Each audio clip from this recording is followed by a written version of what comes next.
Shalom.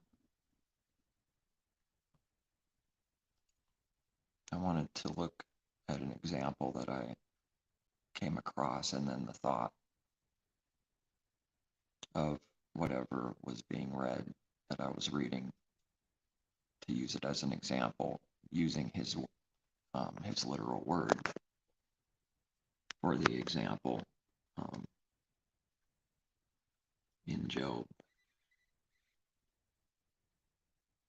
And there's a lot to Job. I don't even know how much there is, but there's a lot of back and forth. This is how teaching that this is how it's going to be. And it's not clear and perfect and just known perfectly right away. There's back and forth, there's enmity, there's struggle, there's this, there's that. And Job's friends, are they really his friends? What's going on with the first family? That he loses everything, and then a second family is given, which is the true family, the teaching that we lose everything. You fade away from what's carnal, whatever is holding on to self still in unbelief is fading away from that, dying to that, and those still in it in unbelief are dying to someone in light because they're enmity against each other. Let me get some water real quick. I forgot to. So.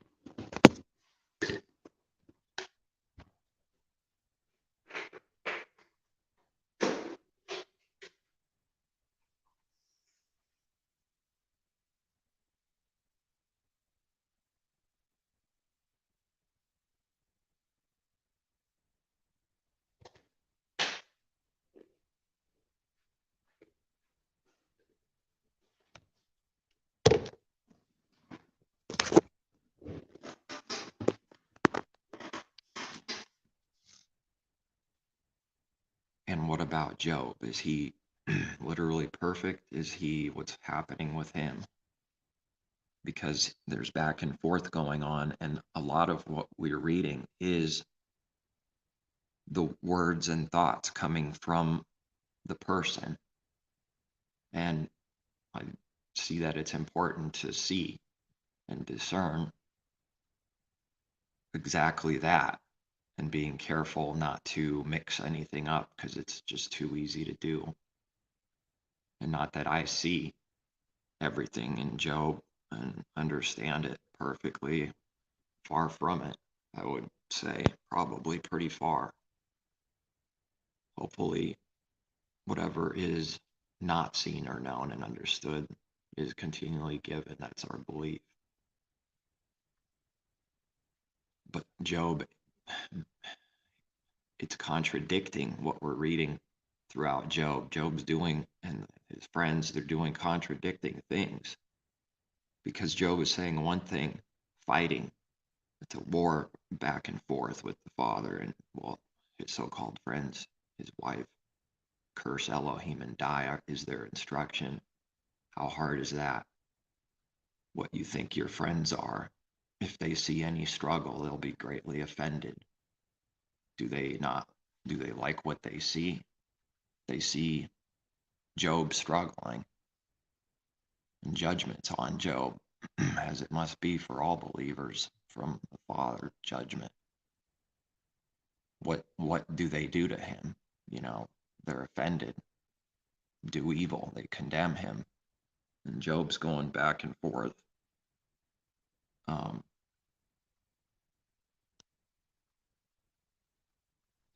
And it's contradicting, and it looks that way, even just reading it.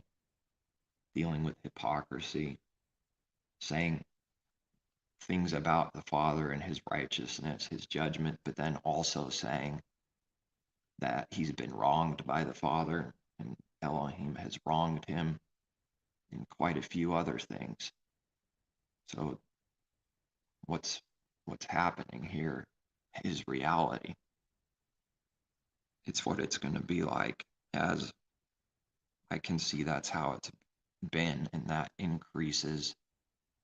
Something about this is seen over time when it's given. Contradictory things, accusations, even saying the father is something or doing something that he's not really doing, but it seems like it, sounds like it, looks like it. Therefore, an accusation is made. And I've done the same thing that I'm reading in shock when certain words just stick out and hit you, which only further proves that man is no good, self is no good at all. But just a worm, like I believe we read somewhere in Job also, just a worm.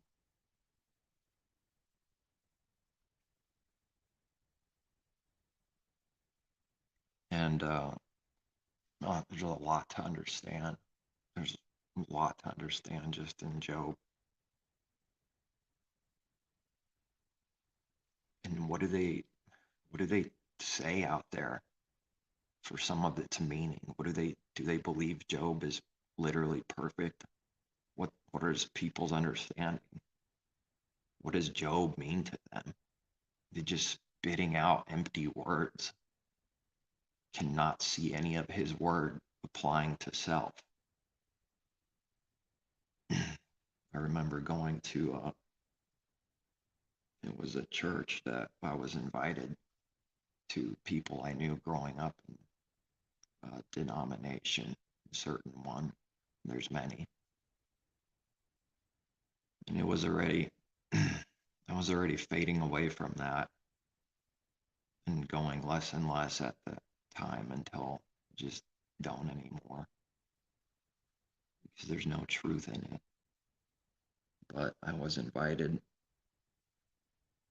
and this is some time back, and I went, and I'm curious what it's like, because the one I always went to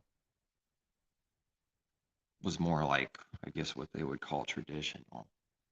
No band, no like stage with like music and band, and it was just more like black suit and tie, women on the right, men on the left, and just very, I guess maybe someone would call it traditional or old school, but it looks like the church hop for the people I knew was wanting something looser than whatever that was, more exciting, obviously with a band and singing every time. That's like more exciting. And they were doing a series on Job, the minister was. And I don't remember even what he really was getting at or what he said. I just remember wanting to get out of there as fast as possible. And I think I went 2-3 times max over the time that I was invited to go. And eventually I got invited again and did not go, said I wouldn't go. But it opens up some things to see, like some of the reasons and the problems that people have without the Father. It's nothing but darkness and no understanding. So they try something else, try something new, and church hop, try this, try that. And there's no life. There's no truth, because they speak lies and the deceit from their heart. Behind that pulpit, making money, having arguments, who's going to be the highest paid person, threatening to leave because someone's not getting paid what they want. First thing you come in is there's all these chairs. And it was like some building, I guess. I don't know what it was before, but it was more put to like it. I don't think it was purpose built. They just turned it into a church, I believe, but I don't know for sure. It kind of just looks that way inside, the way it's set up and everything. But the first thing on the seat is something about a product. It's basically a product that they sell and put cards there, and then it says the suggested donation, and it was some crazy amount. I looked at it and I was just like, just disgusted and in shock. Something like, I don't know, $600, $300 a month, or maybe it was way more than that. I don't know. But it was a high suggestion. It's utter corruption. The moment that work is done, forgive me, my voice isn't exactly steady right now.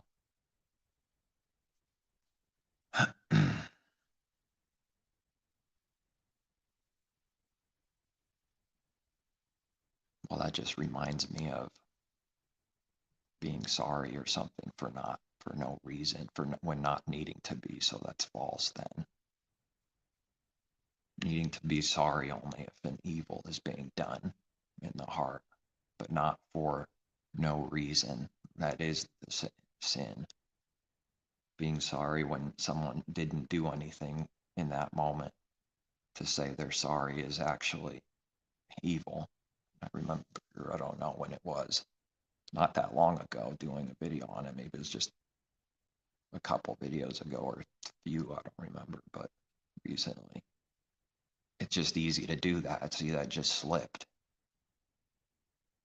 And then it's a false humility if someone's sorry for nothing they did in that moment, a fake sorry just to make self look righteous. But it's an example of what's done so many times with the heart, where it's like you know about it and don't want to do it, and it just like flows out like automatic. That's how corrupt the heart is. So it just flowed out of me. Forgive me for what? Catch yourself. That's what we're supposed to do. Wait a second. Isn't that implying we're sorry if we ask for forgiveness? What did I do in this moment? See, that's so easy to do. It's incredibly easy to do anything that's sin. We read to judge ourselves, catch ourselves if at all possible. That would be the best thing. Instead of not seeing it, we'll be judged by the Father then, until we get it figured out what on earth we're doing wrong.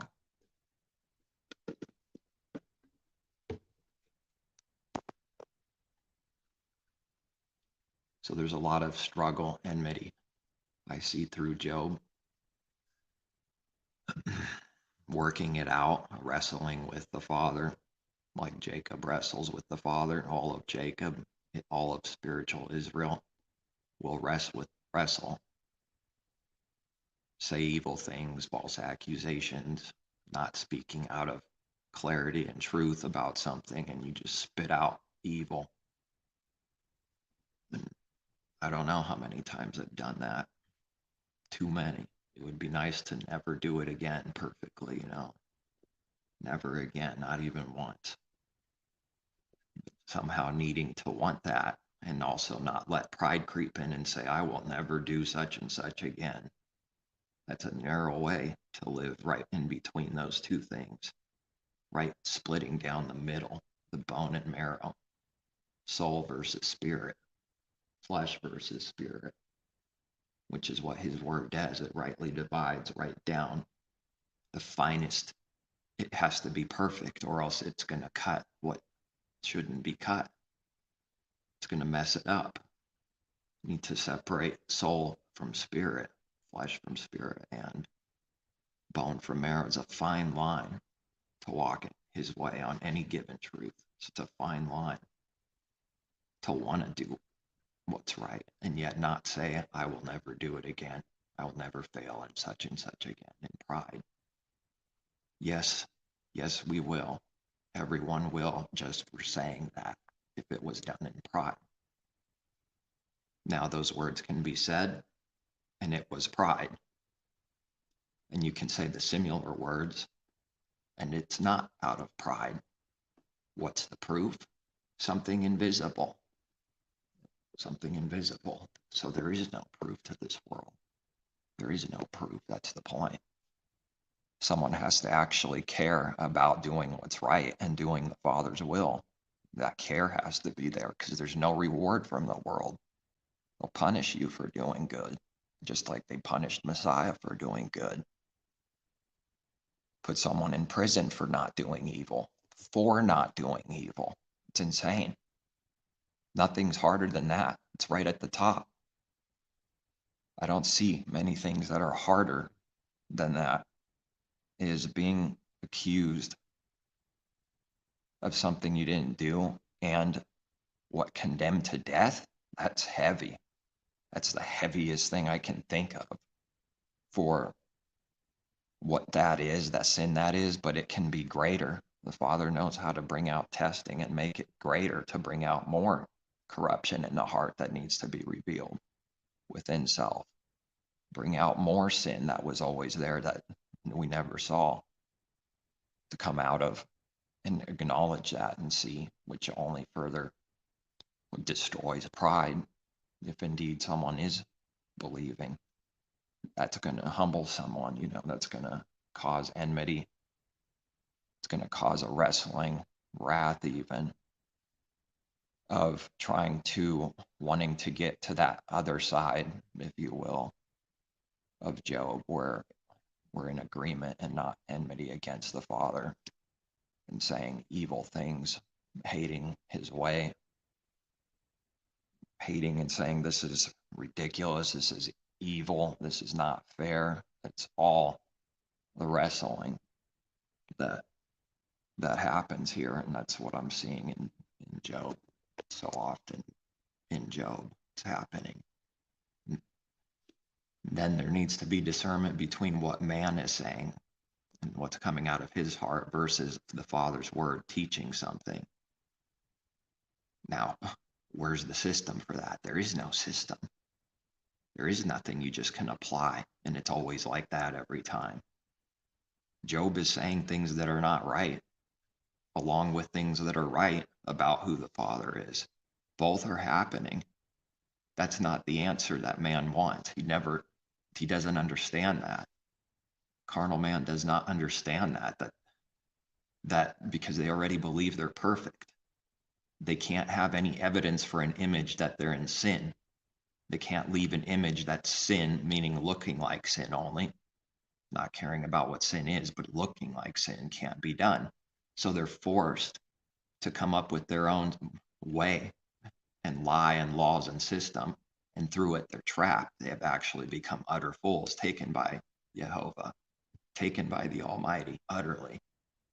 That's what's going to happen if someone's not loving the truth and doing evil in their heart, lying to people, deceiving them, working only for self-gain and money, and wanting to fill up their ministry with literal money so they could do more good to people, as if that's what his truth is, as if it requires a bunch of money to do good to neighbor and speak truth and share the truth, as if it requires a bunch of money. So what do they also do in the church world? Well, they put a heavy yoke and burden on everyone's head because they, expect someone to save the world now. And if you don't, you're a wicked person, not righteous like me, who saved 100,000 in the last, 5 years, like they spit out. We saved 10,000, were added to our church, saving thousands left and right. What a beautiful image they create. I suppose they have no clue what his way is at all. Zero. That the Father's not putting that heavy yoke and burden on any true believer to do that. That's the wicked thing. Let the world do that wicked thing. Let it save people when it's really destroying them. As Messiah says so plainly, and his word teaches, and I came across a scripture, I'm not sure where it is now, just recently, that was one with that, an additional witness to somewhere in scripture, Old Testament, I don't know where exactly now, that Messiah said that they become twice the sons of judgment, Gehenna, as themselves. They save them into death, into judgment. They're not saving anybody. So that's how the Father takes man. He takes him utterly. Man is deceived. While he's saving thousands and thousands of people, he's actually literally not only saving one soul, but destroying all those people. and not even saving one. Not even one. A false prophet saves. They're doing the exact opposite, suppressing truth and guarding it from people, which is destroying them, and that's their intention, to destroy, kill, steal, destroy, and for it they will rise and receive carnal riches. Now man thinks those riches prove he's righteous. It's in Job. I just read it somewhere. You will, if someone's prospering and increasing, that's man's proof that he's of God, of righteousness, self-righteous in reality. That's their proof that they're doing so much good, and the whole world is doing this, deceived utterly, all believing the same thing in the heart and proving it violently. Easy to see when sight is given for the proof, for anyone that sees, for anyone that has eyes to see and ears to hear. It's not hard to see when the Father gives it. The works prove these things are true, that man's doing, only working for himself and destroying others while thinking he's saving them. What did Messiah say? That time is coming. It's always coming. That's the point every day. And it's coming. So it's always true that they will think they did Elohim a service for killing people. Well, yes, spiritually destroying someone is murder. They think they do Elohim a service for killing people. They will think that about believers, Messiah said, about you, his disciples. They will think they're doing a service to you by killing you, killing people. It doesn't get more taken and delusional than that. Now, the hard thing is coming to grips with agreement with the Father and loving the truth, loving every individual truth somehow, some way. It needs to be made by him. And what does it look like until that perfect thing is there? It looks like a war between self and the Father, a war within, with own self, fighting with self, the carnal man, fighting with self, the spirit against the flesh, and fighting with the Father to get on that other side and not be against him in a delusion, only ever in destruction and wrath and doing evil to others constantly and trapped and just unable to come out of it, doing more evil because of the evil was done, do more evil because it was done, and it's the judgment. And someone gets trapped in their sins. They get caught and trapped and they can't come out, like a snare, like a bear trap traps a bear, like a cage an animal. The harlot churches are a cage, we read. They're the synagogues of Satan and a cage for every foul thing and foul spirit. And there's no life in there, and it's not about the building. It just happens to be so that church to people is about the building and system and this gathering together, of course, of, well, what gathering is it though? Is it of the Father, or is it, as we read, the congregation of the wicked? So everybody has what's the word now? Did I say it right?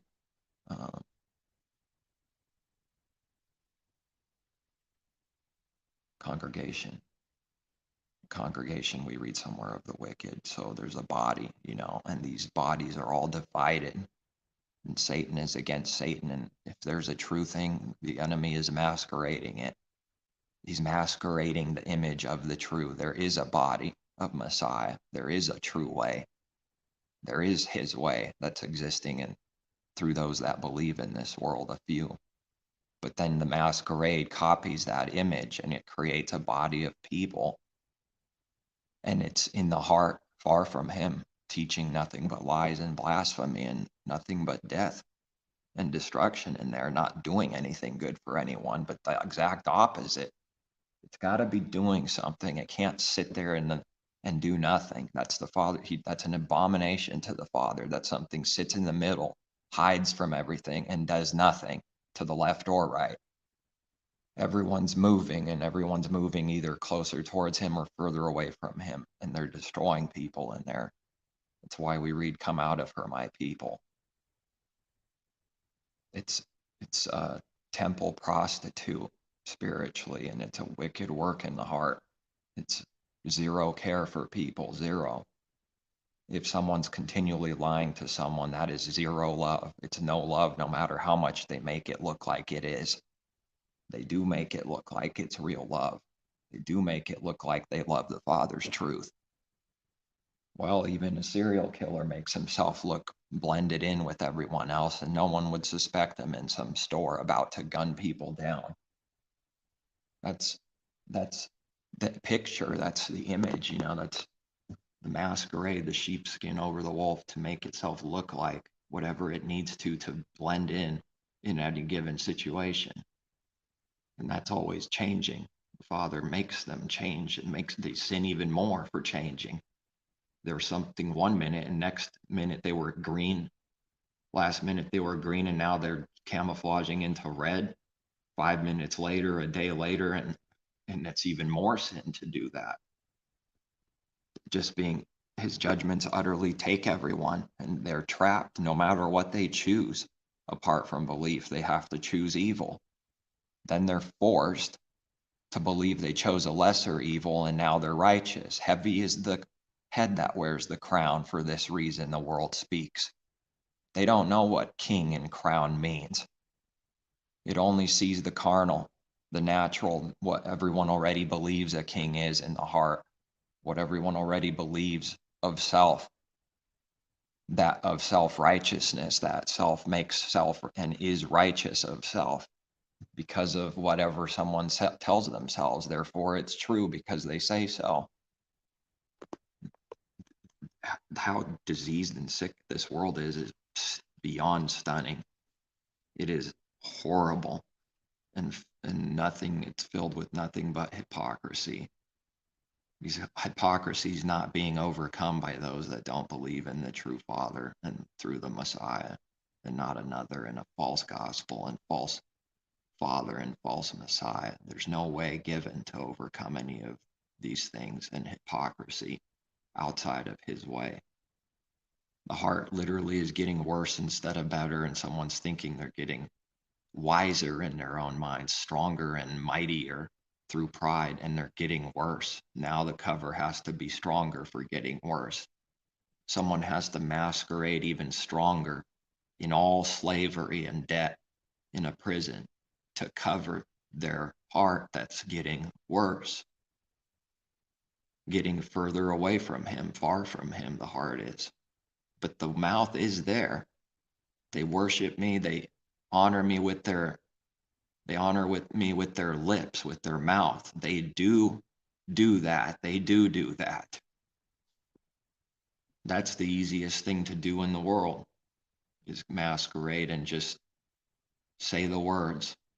And they do that. They make themselves look like they honor him, that they love the Father, that they worship the true Creator. Messiah says they do that.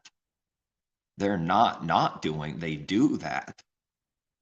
That's exactly what man is doing. And I saw more about this just recently, and it's the same words it was before for me in my mind, and now something greater has come deeper on some more meaning and sight. And it's astonishing how simple it is, but it's astonishing to see. How on earth did someone not see it? How did I not see it at all ever? It's just blind. Everyone was blind. They couldn't truly see any good in what it means in his truth. Just evil only it sees. So what I'm trying to bring out then is that we should not put heavy yoke, burden, and expectation, but for an understanding, we should expect people to look like they worship the Father and honor them. They do. That's what Messiah said. They do. They do honor him with their mouth, with their lips. So it's making a show for it, and it looks like it because they do that. But the heart, the thing that matters, is gone, is far from him. And so they have another Father, they have another Messiah, they're of another spirit and another gospel. And anti-Messiah and anti-Messiah gospel, anti-truth, anti-love, anti-everything, because it certainly is not love to do condemnation from our heart to others. They got trapped. What is the doctrine of hell that tortures everyone forever with no end? It's condemnation from the heart. And there's certain things that they can't be anything else, and that has to be discerned. Something might not be condemnation from the heart necessarily. It depends what the heart's doing with it. But in this case, with that doctrine, it is condemnation. It can't be done apart from condemnation. I don't see it. It can't.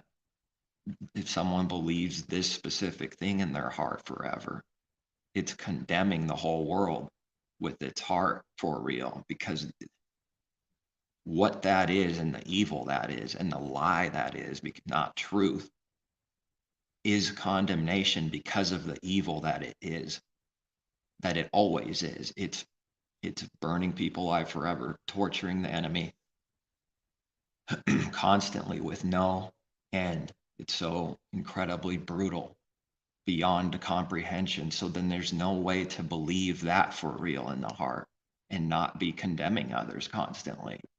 There's no way for it in this case. So now this can't be applied the same way for everything automatically.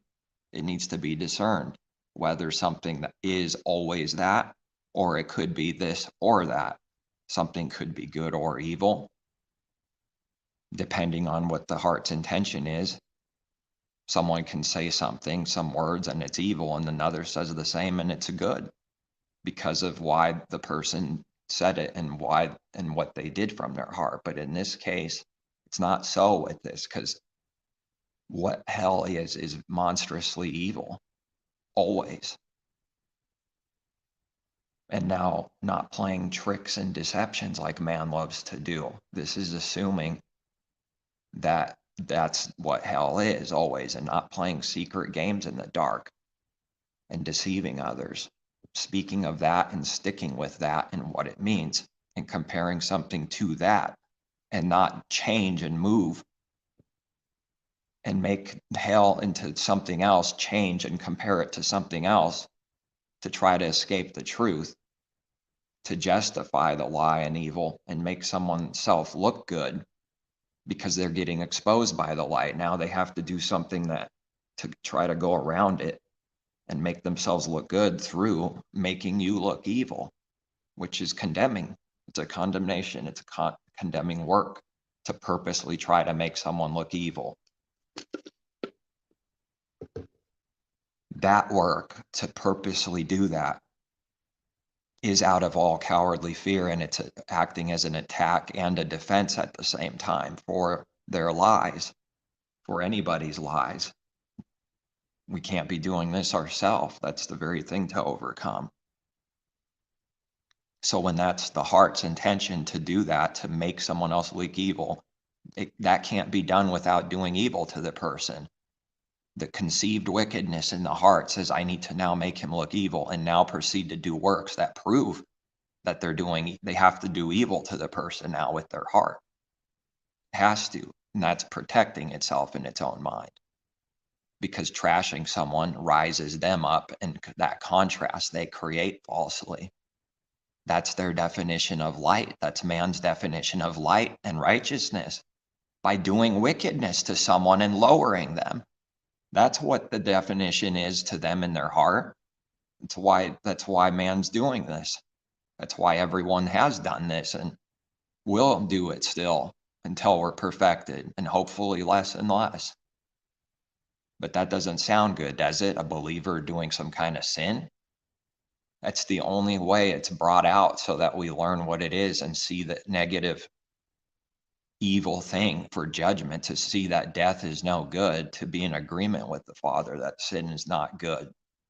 But now how many commandments are there? How many sins are there? So every little thing has to be learned.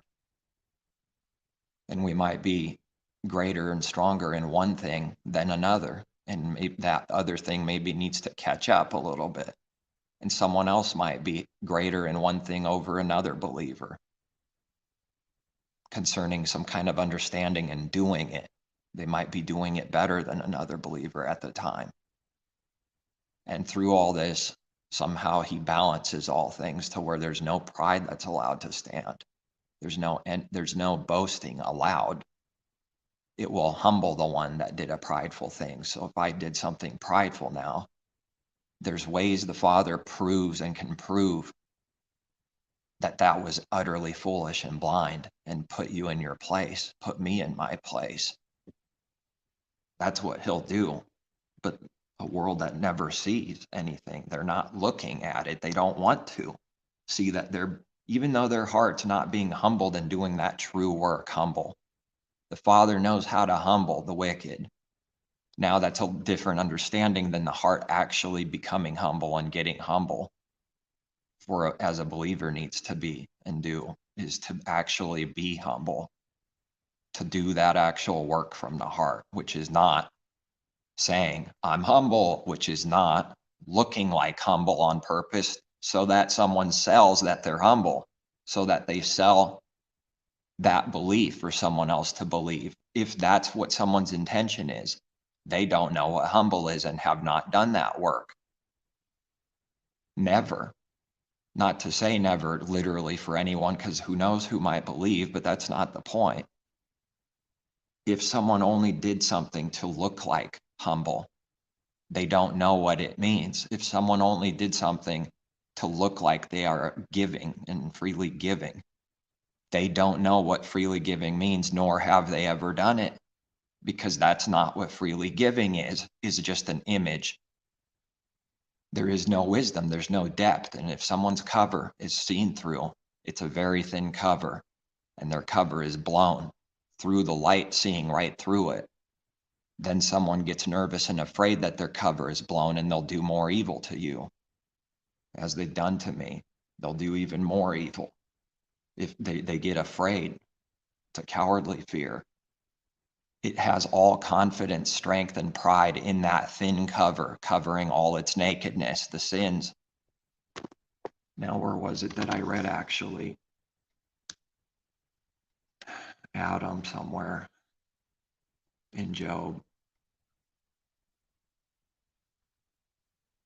I don't know if I'm on this right chapter.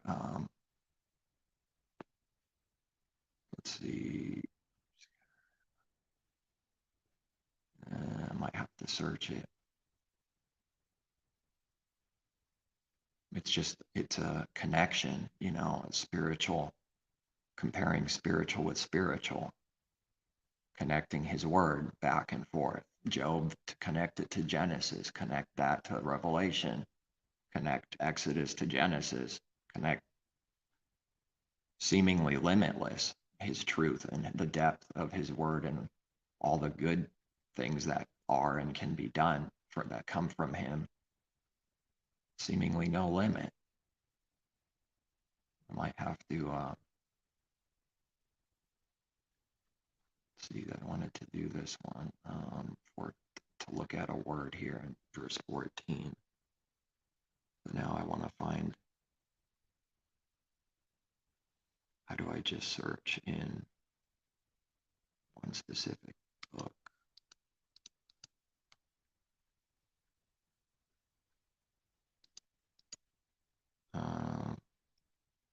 Job. Where are you? Job and selection. Use. Okay. Oh, that's not right. Predefined list. Not sure. Okay, let me put Adam.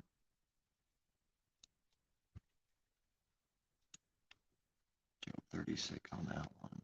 There it is, Job 31, 33. Well, I might as well go to it now. The other is 36. Well, this is a big chapter. Oh, it isn't. Maybe I'll read Job 31. Yeah, it strikes fear. If someone is seeing the Father, his truth, that fear that we're supposed to have, doing evil, seeing that self seeing self in his word, being guilty of his very word, of doing the evil that you read of, right in real time, saying, wow, that's me. That's not good in this or that. And then needing to ask and pray for what this means, to see it either better or to see it, period. And then a way to somehow do it, to start living according to that knowledge given from him. Because that's the only purpose, is to live it, not just have knowledge. They are one. And as soon as they're divided, it never was meant to be. It's going to be sin if it's divided from knowledge and works. It's going to be dead, just like the body without the spirit is dead. They cannot be separated without death. So then it's the same with knowledge and wisdom, or knowledge and works. Job 31, I have made a covenant with my eyes. Why then should I look upon a young woman? Well, that's a good question. What covenant? We need the new covenant. We need that's what covenant is representing in marriage.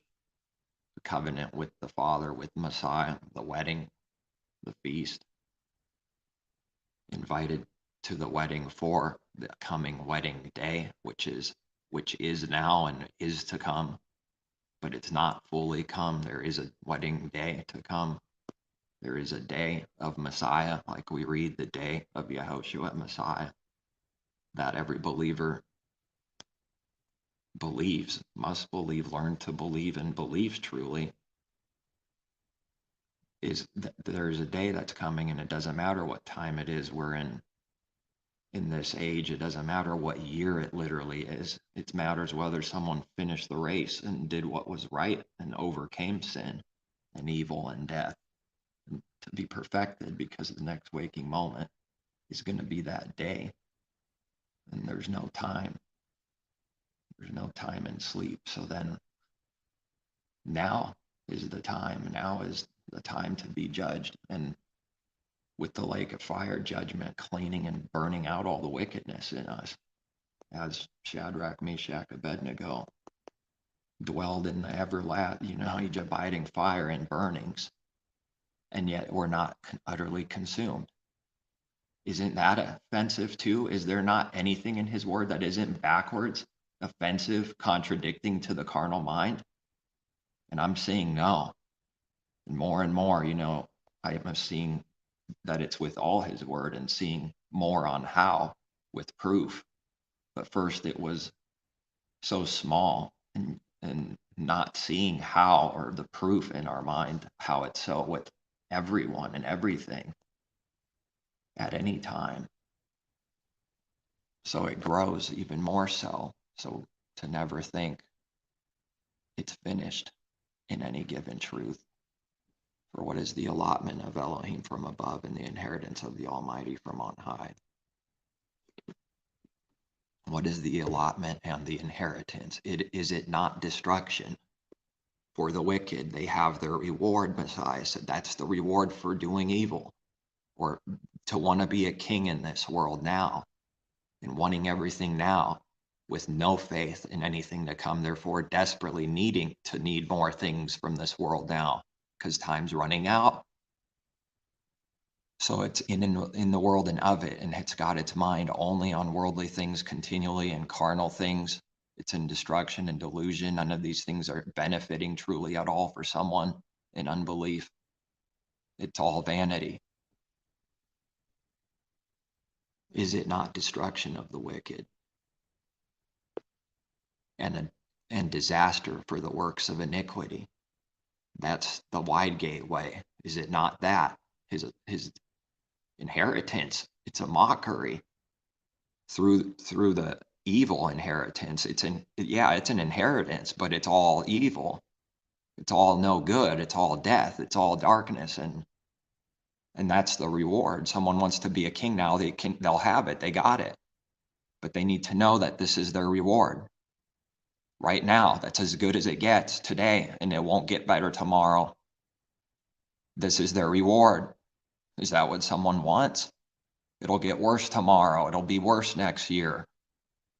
This is the reward. How much patience does that take? How much faith does that take to believe in the things to come and the things that we need to receive now, giving up all the worldly things bit by bit, trusting in the full true reward to come for believers. That is the truth that we are to believe and learn and know what these things are meaning, and to have more faith in them, to actually believe it and see it, to start seeing the vanity of doing evil. No, I wish I could see it better than whatever it is now and do it better. And it seems like that's a constant, because the Father gives you more, puts more pressure and evil coming your way to test and handle more. Of course, it's not handled perfectly as soon as it comes, something newer, something bigger of a test. It's constant failures while growing, while failing. So it never feels like it doesn't feel, which is not to go by feeling. That's what's deceiving for self-deceit, that we're having some kind of victory and overcoming real sin. That's how it's felt for me. If I go by that feeling and what it looks like, and not even do righteous judgment for my own self, which we have to do, which is a wrestling, which is enmity, which is a war with the Father, because the old man hates him, hates his way. It's so perfectly vile and backwards in all things. And that just proves even more, he proves it even more to a believer that they're vile and no good. And just when I think, or you think, and anybody that's a true believer, and you here does not mean every single person that happens to hear these words, this video. I couldn't know that, but that's what false prophets do all the time. If someone's listening to them, they made the right choice. They made the best choice. They are wise now. Of course, the false prophet says, you chose rightly. You're very wise. They can't see what they're doing. They can't see the folly and hypocrisy and blindness of that, how obvious it is when it's seen that it's only speaking about itself and wanting to be worshipped by others and commended by men and seen as righteous and good as an appearance outside before others. We don't get to have that happen for anybody that is in the we. Not that I can know what the false prophet just knows, unless that miracle and massive thing was just given to know. But now I see that's not even the important thing. It's not even his truth. So is the Father going to give something that's not even his truth, something that doesn't mean anything in contrast to his truth and what's important? Is it even important to know some literal numbers and percentage of people that are true believers that listen and what percentage isn't? It's all nonsense. Let the world argue about those worthless things and pride. The concern is doing what's right in the heart and doing the Father's will. That's the only true brother, sister, mother, father, as Messiah said. Those who want to do the will of my Father, he said. Those are the true family. The second family that Job receives on the other side now and to come, that's the belief. But that full reward is to come. So now there's something lacking about now. And it's supposed to be like that. Now, this is not out of a negative or evil thing or a failure on the Father's part or any kind of lie or deception or confusion. It's not that at all. But it sounds like it could be. It makes it sound like it with the letters. That full reward isn't coming. Whatever is attached to that, those things cannot and will not come now in this life, in this age. Those need to be separated for the age to come. If they're mixed, it's going to be sin and confusion, and people will teach how to sin. Their doctrine will be how to sin and cover it all up. It'll be a false doctrine working in a cancer leaven until the whole bread is lumped from the yeast growing. When testing comes on the wicked, they get worse. They do evil. And when someone does more evil, now the judgment is that they'll do more evil because they're getting punished for the evil that they just did. And it's a circle that just keeps on going. Who can make straight that which Jehovah made crooked? I certainly can't. And that's being proven more every day, just how powerless self is. No control or power in reality, none. It is absolute nonsense and all pride and evil to think there is control, as if we can control our life. Taking advantage of the mercy and goodness of the Father is what the whole world's doing constantly, and self has done it. Everyone's done it. Now needing to come out of that and not do that anymore. Taking advantage of his mercy, his long suffering, who he is, and patience that he has on evil. He will judge it, but he's showing patience also. Patience on the evil, which puts a pressure and a testing on us. Now I can't speak what that would be perfectly like for the Father, but it is putting some kind of pressure on himself. He's not a stone. He's not a stone Elohim that cannot care, that's not there, that doesn't care. But they speak of their wood God. It sounds like it to me spiritually, because it is. But those works and things have to be seen to be able to discern that they are speaking of a wooden God, Elohim. Not literally saying those words, but their heart has false gods. It's wood and stone, no power to do good or change or anything. No power to heal within the very things that need to be healed. No power at all to do anything good. Evil power is not important. It has nothing to do with the truth. That isn't what power is. It's always out of good, his truth. The lie is not the real power. Pride is not the real lifting up. Making yourself look like you're a giver to just make it look like you are is not the true freely giving. All the ways of the evil and all the ways of the devil that's cursed is not having anything to do with the truth itself. It's just evil, of which everyone knows how to do already. It takes no knowledge or wisdom to know how to do it. It takes nothing from above, from the Father, to do evil. Nothing. All someone has to do is just be themselves, and they'll do evil just fine, and so will I. That's why we have to die daily, constantly seeking the truth, constantly receiving, constantly growing, getting better, constantly in a war, constantly at enmity with things until that specific thing gets better and he adds more to the table, puts more on the plate, and keeps on putting more and increasing it. So that slavery and enmity won't fully be fulfilled and die until the very end, that everyone is made new. That's when it's perfectly finished. Until then, we have to be perfected at everyone's end. But even that isn't the full reward yet. Those are things that will not come, and they're teaching that they do.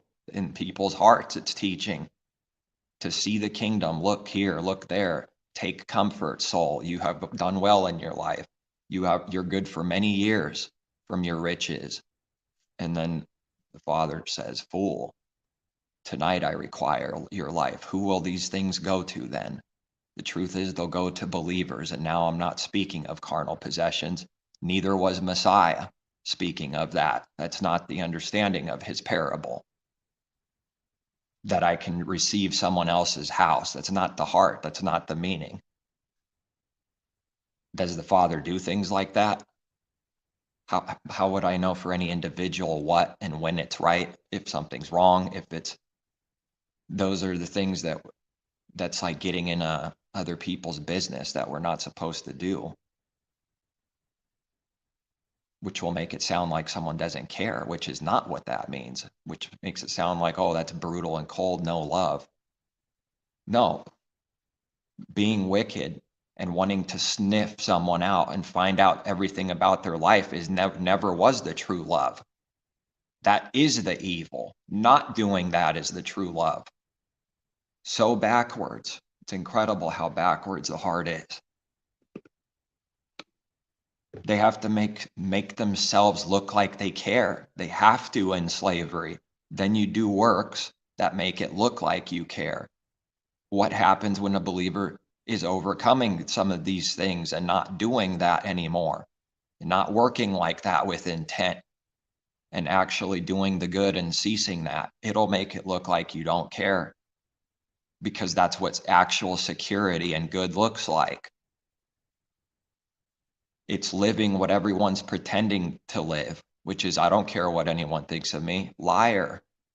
That takes all power, all goodness from all things new and good from him, and lots of tribulation and testing to grow and start doing that actual work in the heart of, I don't care what anyone else thinks of me. When the wicked see that work, that's good. It exposes their false thing that they've always did, which is lie about, I don't care what anyone thinks of me. It exposes them that they are lying, that they never did the true good work at any time. That's why it hates the real things, all of it. It hates the truth and real things, because truth is the real and only truth. In reality, the Father's very good works and righteousness and all good things. And the devil's things are all the things that are fake, not real from the heart. And that's the contrast always. Nothing real from the heart, but just a cold, brutal, dead image of making self look like the truth. And therefore, that's the definition of truth, is because someone looked like it. Messiah doesn't look like truth to the carnal mind. Neither can any true believer. And that's going to grow and become more true until it's perfected. Which means the whole world is violently hating all his people, hated by all for his name's sake. There is no corrupt way in his way. There's no way to self-gain carnally and bribe and twist his word and pervert it and temple prostitute it. He won't allow it. He's never allowed it. It won't stand. Someone will go blind and in death, and that's how he doesn't allow it. Because they're not receiving the things they, in God-man pride, say that they are. But they have to keep telling themselves they are out of pride. Someone says, stop it, don't touch me, you're hurting me. Oh, I think 10 minutes later I broke my wrist, because they're getting caught. And I'm speaking of a literal example here, but that's how it's working spiritually. I mean, the cops catch someone and then they start going in a very strong delusion. Like, so often it's not even remotely making literal sense what someone is saying and doing. They can't believe that they got caught. That's what pride is. It hates that with all vengeance and fury, and it'll lie and make up whatever it wants in that moment to desperately try to get out of it. It'll, if it thinks it could deceive someone and act like they care so much about the cop and do a little bit of lust and care. And, that's how, in this case, a woman would use that sin for her advantage. She doesn't care at all. No, an unbelieving woman does not care at all. That's a deceptive snake work and trick for something for her own gain and protection. Something, it's not always money, not every time it's money. Self-gain could be protection of one's soul, to protect themselves from going to prison. It's desperate. That's how desperate it is within. That's how it is spiritually. It's like that, desperate. It's desperately trying to save its soul that the Father determined must be dying daily. But it's not the true dying daily. Adam dies daily. But what good did it do to him concerning true life and all the good things and truth? He didn't have that life. The carnal man on his own is a dead man. Same with Eve, a dead woman. Is it James somewhere that even though, like, something about a woman is alive, they're dead while they're alive? They're dead even though they're alive. That's a contradiction again with the letters, and yet it's not. At every point his word is like this until understanding's given, or else it'll be an enmity and contradiction in our heart, not able to see how to live it, not able to love it, not able to see it for what it is and how it works. None of those things are possible. if not receiving the truth from him and wanting to ask to receive. He won't help anyone that doesn't ask. That's the truth. Is that not love to teach the truth? Isn't it all hate and murder to not teach that someone does have to ask? That's a believer's thing to do. That's the good work to do. Otherwise, what? The Father, through Messiah, teaching that is vanity. There's no meaning to it. You could just do something else and receive the good thing now without asking. You could go around it, therefore making that word worthless and void and stupid. That's what they do. They're professionals at it. They make his word void, useless in someone. It's not working anything in someone that doesn't believe. They know how to make his word void to no effect. And that's exactly what that means. It's void. There's no effect, nothing. That's such a strong sorcery and a deception at all times. Let me be weighted on honest scales, that Elohim may know my integrity. Oh, that's right. Now I was continuing to read some of this. Is it not destruction of the wicked and disaster of the worker? Does he not see my ways? That's a question for us to ask always, for believers. Does he not see my ways? Are we hiding? Needing to ask self, because he does see. There's no reality to this hiding. And count all my steps, every step, every work. If I have walked with falsehood, or if my foot has hastened to deceit, let me be weighed on honest scales, that Elohim may know my integrity. If my step has turned from the way, or my heart walked after my eyes, no righteous judgment, but the blind leading the blind, using their carnal eyes that they have eyes, but they don't see. They see, and they don't see and perceive. Or if any spot adheres to my hands, then let me sow and another eat. Yes, let my harvest be rooted out. So here's a judgment. He will get someone to sow, and they won't be able to eat of it. Someone else will eat their labor, whatever is grown. Who's that someone else? Those who believe, those who want to do the Father's will. To him it'll be given more, and whoever has little, even that little is taken away.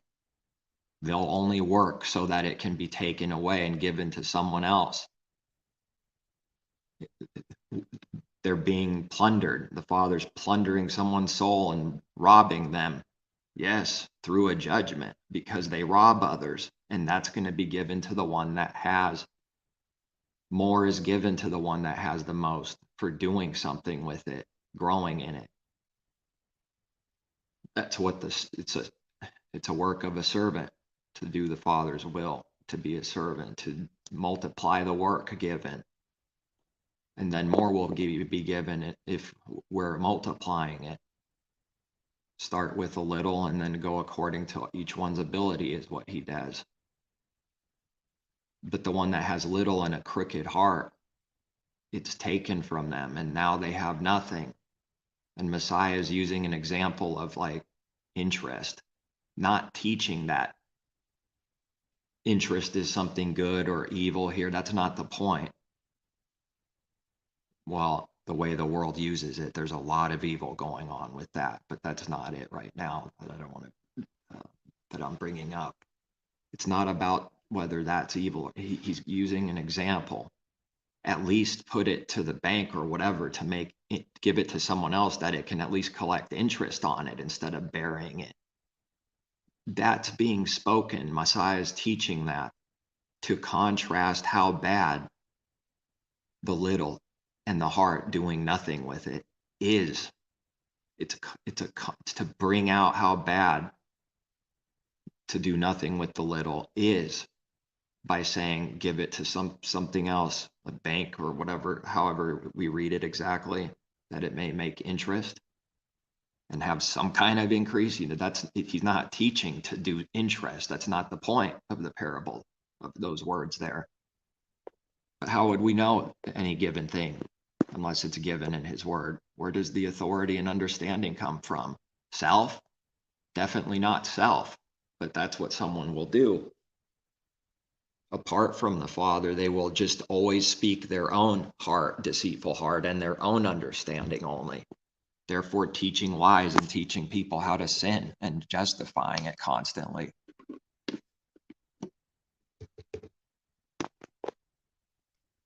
If my heart has been enticed by a woman, or if I have lurked at my neighbor's door. Yeah, no one's doing this. Oh, yes, they are. Then let my wife grind for another, and let others bow down over her. What a judgment again. Why do these things happen in the real world, in real life? Some kind of judgment that the Father's working. It's not our place to do that same judgment to someone, because we're not the judge, and that would be wicked. And finding out every little detail and saying this is exactly why, but we can say it's a judgment, that it is for sin. He dishes out judgments for whatever sin it is. He does accordingly, how he does, however he does it. This doesn't happen from being blessed and doing good. He's not going to put on curse and evil for doing good. This is happening because of doing evil. It's sin. It's for sin. And how he judges someone, is it identical every time outwardly with everyone? No, it doesn't have to be. Doesn't have to do that. Through it, he shows how many ways he could judge, so many various ways. It's limitless, not comprehensible. His judgments are past finding out. They're who can know them, who can see them like this all.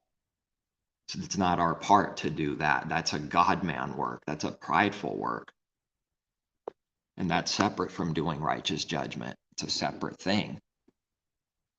To mix it is to do all evil and teach how to sin. And let others bow down over her. Can someone accept this? Now that those words strike and come back to them, and if it were given to someone that commits adultery, anything, any sin, can they hear these words and accept it now for why that happened? Believing in the Father's judgment and that it's something to do with sin, corruption, a punishment for all the sin.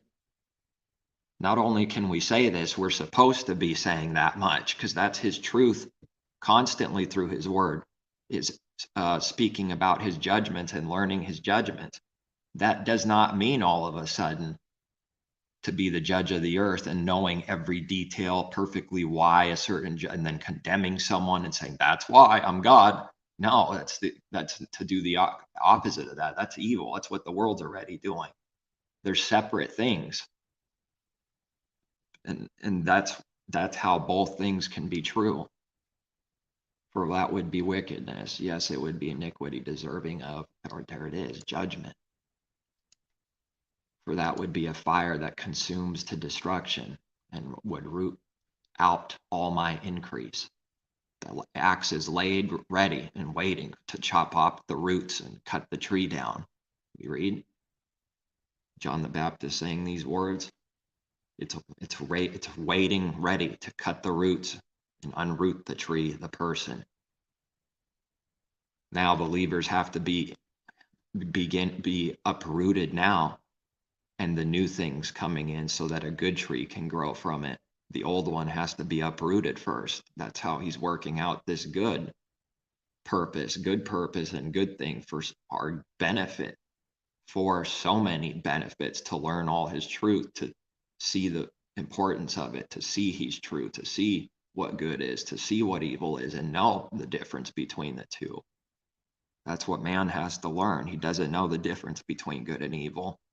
And as long as he keeps telling himself he does, he'll never actually know and never have any of it, never be given any wisdom, never be able to overcome a single sin in his life, not even one. If Adam and Eve keep on telling themselves that they know in their heart, when they don't, they will never actually know. It's pride. And pride blinds utterly. Pride blinds.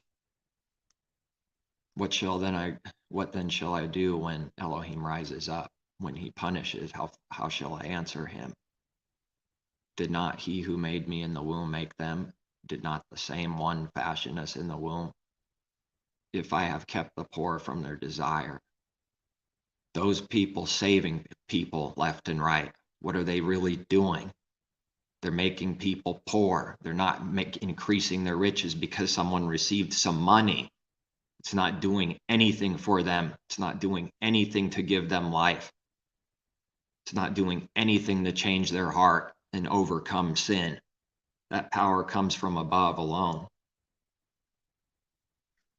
If I have kept the poor from their, or caused the eyes of the widow to fail, or eaten my morsel by myself. Sharing. Share the food. Freely give what was freely given.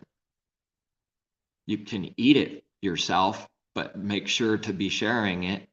And that should be first, to care, to give, to share, to not just eat for self, by myself.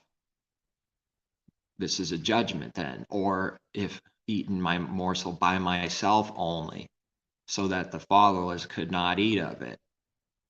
It's a selfish work, and it's destroying and depriving someone. It's an evil work towards neighbor, and it's evil work for self. It's a prideful, selfish work with no love or care for another person. And that proves it when someone does this. It proves it that they don't care about that person at all. From my youth, I reared him as a father, and from my mother's womb, I guided the widow. If I have seen anyone perish for lack of clothing, or any poor man without covering, if his heart has not blessed me, and if he was not warmed by the fleece of my sheep, if I have raised my hand against the fatherless when I saw I had help in the gate. Oh, that's a big one too. That's a big evil work, doing the evil of this now. That they've done a lot in this world, a lot. It's an abomination to actually help and do good from the heart.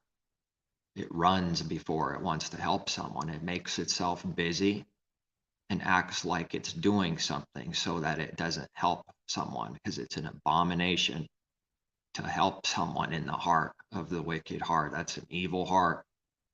Have I done this? Yes, I have done this. How hard is it to see that so, and then catch yourself doing it along the way? There's nothing harder than the Father's way. Then let my arm fall from my shoulder. Let my arm be torn from the socket. For destruction from Elohim is a terror to me, and because of his magnificence I cannot endure. If I had made gold my hope, or said to find gold, you are my confidence. If I had rejoiced because of my wealth, because my wealth was great, and because my hand had gained much. In all things, that pride has to be dead, to watch out for that pride in all things, even the Father's very gifts and things that he gives believers, increasing in those riches that he gives, to not get prideful about it. And anything that's given, if I have observed the sun when it shines, or the moon moving in brightness, so that my heart has been secretly enticed, and my mouth has kissed my hand, this also would be an iniquity deserving of judgment. For I would have denied Elohim who is above, if I have rejoiced at the destruction of him who hated me. Do not rejoice in your heart, we read in Proverbs, when your enemy falls. Do not say to the heart to have joy, to rejoice. And still needing to want to learn his judgments, and for judgment to come back on evil, while keeping this also. Somehow doing both, and there's no way to do it unless the way is made straight and something is seen, given to see how to do it, what it means, see how that looks, and then walk it, then needing the power to walk it. Indeed, I have not allowed my mouth to sin by asking for a curse on his soul. Bless the enemies, don't curse. Is there something harder when some great evil is done to you to not do this evil thing by asking for a curse on his soul? Messiah, what did Messiah teach? Bless, do not curse. Forgive the enemy. That is his way. That is the hardest thing in the world, which is his narrow way to do this, to do it for real from the heart and overcome the evil and not do the evil. Great struggle with these things, a war within my members, like we read. Well, I've found that to be very, very true, frighteningly so powerful and perfectly true. Warring with self, warring with the Father, saying and doing things that any person in the world would instantly believe you're not a believer for saying those things in that wrestling and struggle. Instantly, someone would condemn you and not believe you're a believer at all for hearing those words. Doesn't it sound like now that I'm saying we should do that, do this, do evil to the Father, falsely accuse him? And yet that's not what it means at all. Zero. On the contrary, it means the exact opposite. Nevertheless, it's an acknowledging of these things true that will happen, that must happen, and yet we can't want them to happen with the heart, but it's just so as it happens. It's a narrow way to walk right in between the two things always, and walk down the middle, not contradicting the one or to the left or to the right, not taking a step to the left or right out of the way and falling out of the way. And I have great need to overcome this way better, constantly. And then that goes back to always feeling like so often you're not, because more heavier tests come that make you feel once again that there's failing going on. What great enmity and what a great war it is constantly. There is nothing harder in the whole entire world than his way and dealing with these things. To not do evil when someone's doing evil to us, to not do evil back. There's nothing harder in the world. A way needs to be made and given. It's hopeless for self to do it. Impossible for self. Impossible for me to overcome it myself. It's an abomination to me to think I can. And is that perfected yet? Needs to still be further perfected, that it's an abomination to me to think I can do it of myself, because the Father will bring out more tests that prove that you're not believing that all the way yet. And yet you are believing it to whatever degree someone has and is given now. But there more is brought out that, wait a second, there's more. And that's contradicting and making it look like we don't believe that at all. And then it's tempting to say that that's the case and we have nothing and zero. And that's a crazy war and enmity and a fighting back and forth to try to stay on that narrow way and find whatever is true only. And walk whatever is true and only seeing what is true, instead of making up a bunch of things through lying, through falsely accusing and making things up constantly. Saying the Father is this, the Father is that, he's not doing this. So that's why I guess this has been sticking out to me lately, is Job specifically, because I'm finding it incredibly true. And it's not the most exciting thing. It's not exciting to see and acknowledge. It just proves that self was more corrupt than even I thought. That's what he keeps on proving. And that war is not happening in the enemy and unbelievers. That very war is not happening at all, zero. But something could be done that makes it look like it, which is receiving evil for doing evil. That's the masquerade that someone will say, now I'm righteous. Jesus Christ, as someone's getting handcuffed and arrested. They say they are Jesus Christ. Say something about Messiah because they're masquerading what Messiah and the true way is and what he did that they never have done a day in their life.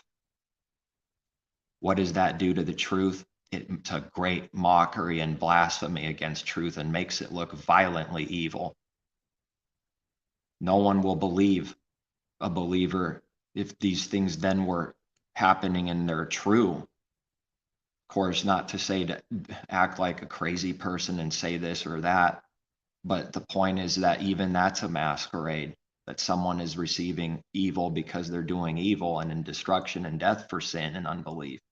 They will say they will mix and apply themselves to the tribulation in Messiah, and for righteousness' sake, they will do that and make themselves look like that.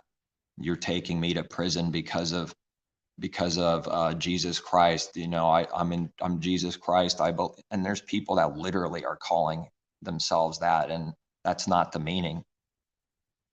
Yes, that will be the wicked work in the heart if someone literally does that, but that's not the meaning.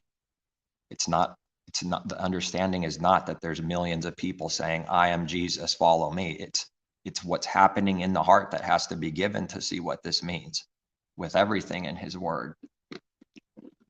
It's not happening with just a few people that literally say that and do that. It's for everyone. The whole world's doing it. The harlotry's doing it. It's something that entices someone to come in. They believe that is they worship the man. It's as if he's Messiah. He, as in anybody, that's a false prophet and a deceiver. Leading someone to their kingdoms to see with the eyes and hear with the ears, to give them pleasing, smooth words to hear. And it's all death, a trap in there, a cage, all destruction. Not learning who the Father is and knowing him. So then at every point, the devil masquerades the truth, makes it look violently filthy and evil because of what's happening, because of this evil is the only thing happening. It makes the truth look just like the evil. That's the intention. That's the intention of the enemy even. If someone is able to do that, that's what they would like to do, and do that to another, to truth, and throw them down and make them look like a rotten, filthy, miserable, wicked sinner so that they can condemn them to hide their sins and make themselves righteous. If the men of my tent have not said, who is there that has not been satisfied with his meat? But no sojourner had to lodge in the street, for I have opened my doors to the traveler. If I have covered my transgressions as Adam, there it is. Finally got to the one verse, and every word is true. But now connecting to Genesis, if I have covered my transgressions, does someone think they can fool the Father? If they hate the truth and understanding of Adam and Eve not actually repenting for real, and speaking about the sins and the cover that they covered themselves with, and that they blamed someone else for their sins and therefore didn't truly actually acknowledge what they did. And someone would say, how dare you? Are you blind? Look at the letters. They said it. They said what they did, and they acknowledged it. Adam said, I ate. Eve said, I ate. Then someone attacks you, and they'll say, they think they got you now. They think they got you in a trap now, and found you out to be some kind of wicked liar, sinner, and so that they can condemn you and do away with the truth that they hate so much and have their lie stand. For every single truth and teaching somewhere in his word, it's there plainly and simply. Not even a parable also exists, just simple plain words that say it as it is, to confound the wise, to confound the so-called wise. So there's an answer everywhere in his word, and even a simple answer for everything that supports the truth and exposes the lie. Okay, someone hates that truth now. They say Adam What do you mean they didn't repent? Of course they did. How dare you say they didn't repent for real? How dare you say that they did not acknowledge at all what they did after reading that they said they did? Eve blaming the serpent, saying, the serpent gave me and I ate. Adam blaming Eve, saying, you gave me the woman, and the father blaming, and I ate. And blaming Eve because she did it. You made me do it. You made me do it. There it is. It's always been there. It's what man's doing. Everyone, you made me do it. It's not my fault. I didn't do it, actually. Let's say someone says that's a lie, and they don't believe it. They believe Adam and Eve did what's right and acknowledge the truth. What do they say this means? What do they say that means? If their lie is true, if what they're saying is true, if their doctrine is true, what do they say that means now? Is this being spoken of something as negative or good, positive? Well, we have these other verses asking the questions. This also would be an iniquity deserving of judgment, for I would have denied Elohim who is above. If I have rejoiced, if I did this, if the men in the tent said there's not been satisfied with me, if I have covered my transgressions as Adam by hiding my iniquity in my bosom, right within the heart, that's what, in my bosom, hiding my sin and iniquity, covering it and hiding my iniquity in my bosom, because I feared the great multitude, fearing what people think constantly, and dreaded the contempt of families, dreading the contempt and the shame that needs to come on someone for doing truth and living Messiah after Messiah, the Father's way. That's why we read Messiah despised the shame. He despised the shame that will come on a believer. It's going to put a pressure to be ashamed of all things good, all his truth, ashamed of the Father and Messiah. It'll put a pressure on someone. So Messiah despised that shame. He did the good anyways. He despised that shame. It's a real pressure and shame. That's the hardest thing in the world. Not doing sin. His way is the hardest thing in the world. So that I kept silence and did not go out of the door. Oh, that I had one to hear me. Here is my mark. Oh, that the Almighty would answer me. That my prosecutor had written a book. Surely I would carry it on my shoulder and bind it on me like a crown. I would declare to him the number of my steps, and like a prince I would approach him. If my land cries out against me and its furrows weep together, if I have eaten its fruit without money or caused its owners to lose their lives, then let thistles grow instead of wheat and weeds instead of barley. The words of Job are ended. And there's still more. But someone says, oh, this is the end of the book. The next chapter is a lie. The Father's word is corrupt, because it says the words of Job have ended, and we still have more of Job, next chapter and next and next. Does the Father not have a right? Does someone not have a right in truth to just speak the truth? That these words have ended specifically without meaning. It literally ended all things, and now there's no more words, there's no more chapters. His word is corrupt, it's in the wrong place. It was added because this is the end, and everything else after this chapter must have been added. It's corrupt. I've seen this specific thing. I mean, that's what someone will do without the Father's truth and wisdom being given, without seeking the understanding. They will become fools and teach a lie, which is only going to do destruction towards others, and teach faithlessness, put destruction on others. For anything that's destroying the truth, and that's coming towards someone way, and they believe it, and it's destruction. They are becoming destruction then for believing some kind of lie, any lie. It'll destroy someone. It's working to try to destroy faith by teaching his word is corrupt. If the most simple things the Father can't do, how can he do anything greater than that? Now he's a hypocrite also, because we read Messiah's teaching for that the little has to be done. If the little isn't done, nothing can be done any more than that. That first little step is huge and important, or else nothing further can be done until it's done, because it requires harder, more understanding and power to do something above that.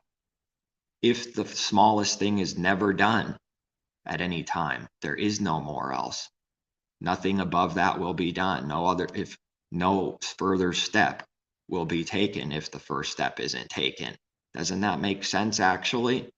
If someone doesn't take the first step, they'll never get to the second.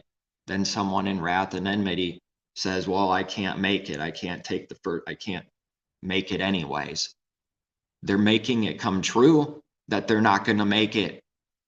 And that's why it hit me reading some of Job before the video, because I see that I've been doing that through some struggles lately, and through just the evil I'm seeing that that's what I'm guilty for.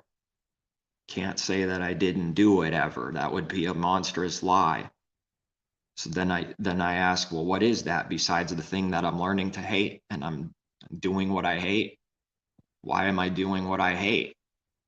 And then hypocrisy pops up, and it's a hypocrite self.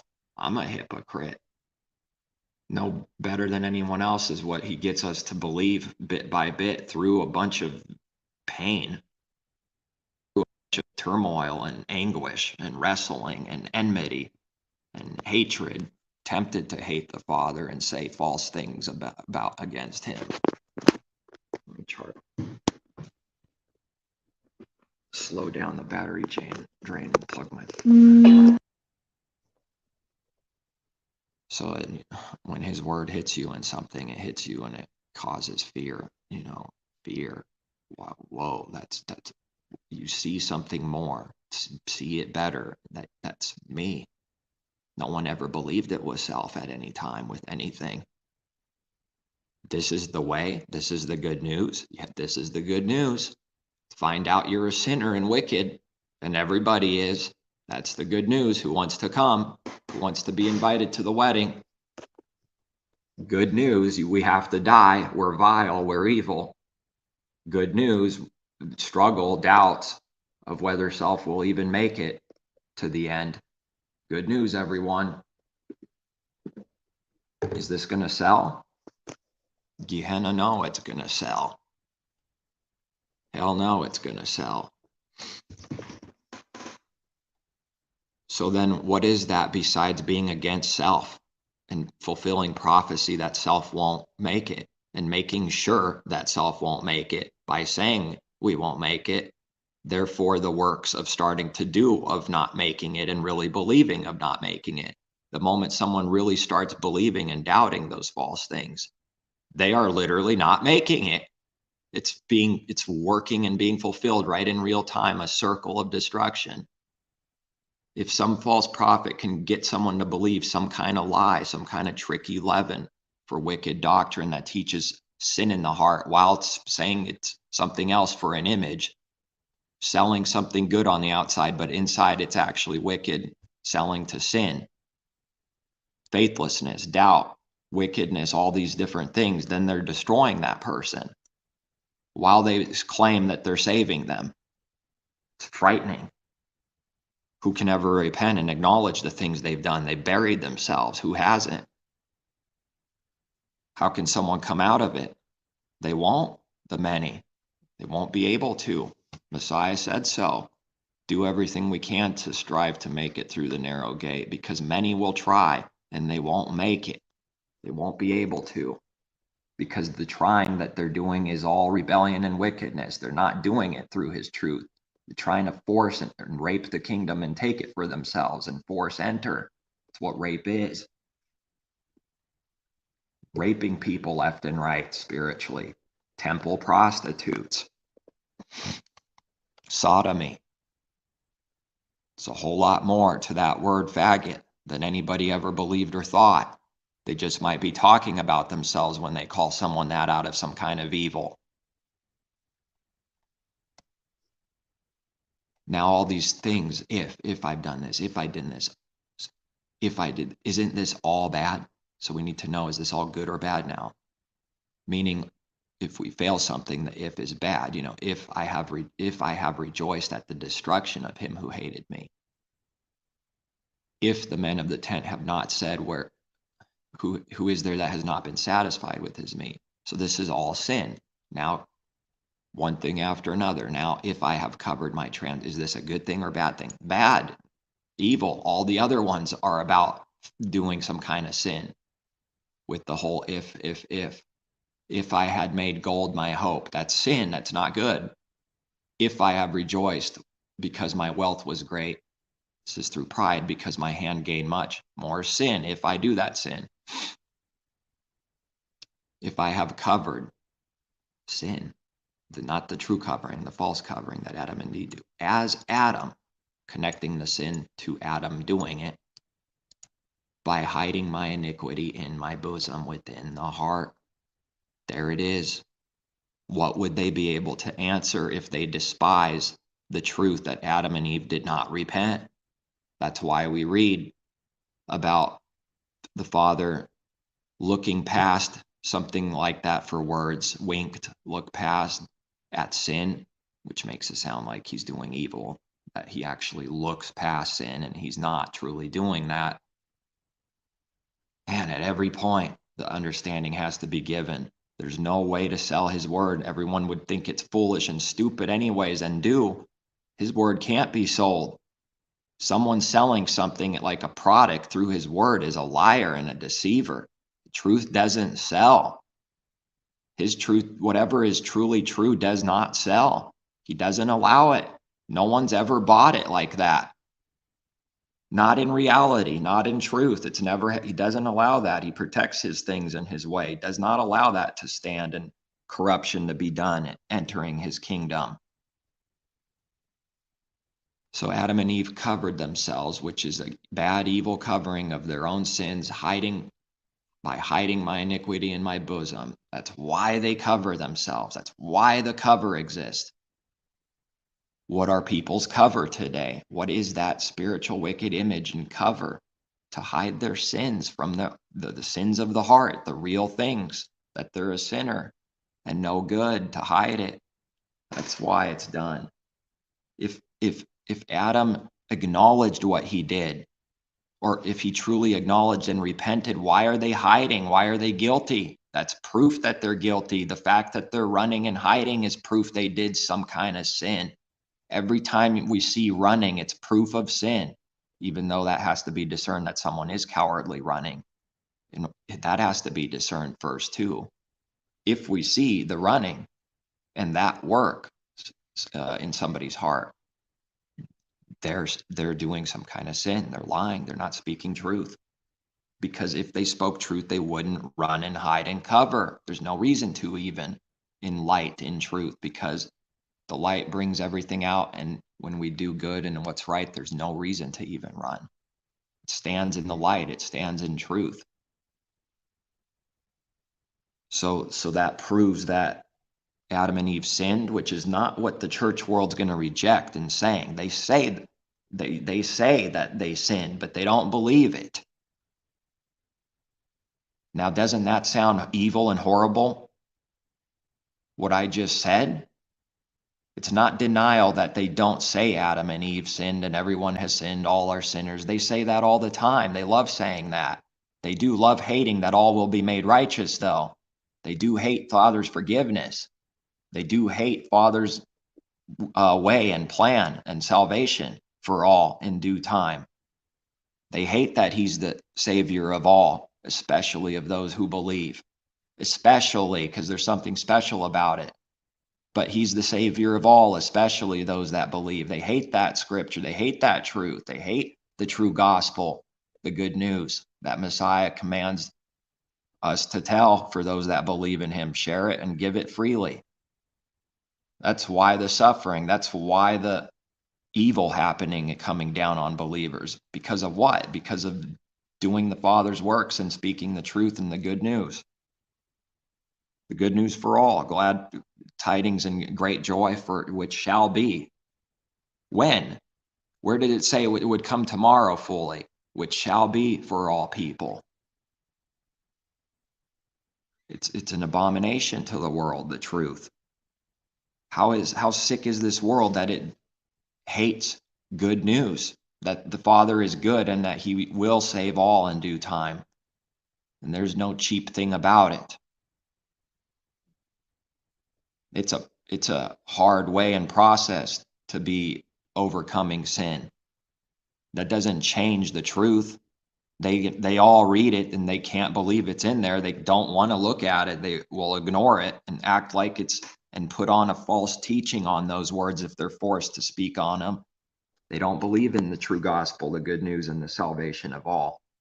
They don't, and the works prove it. The works mightily prove they hate the truth. They'll do anything to make the lie stand and destroy the truth.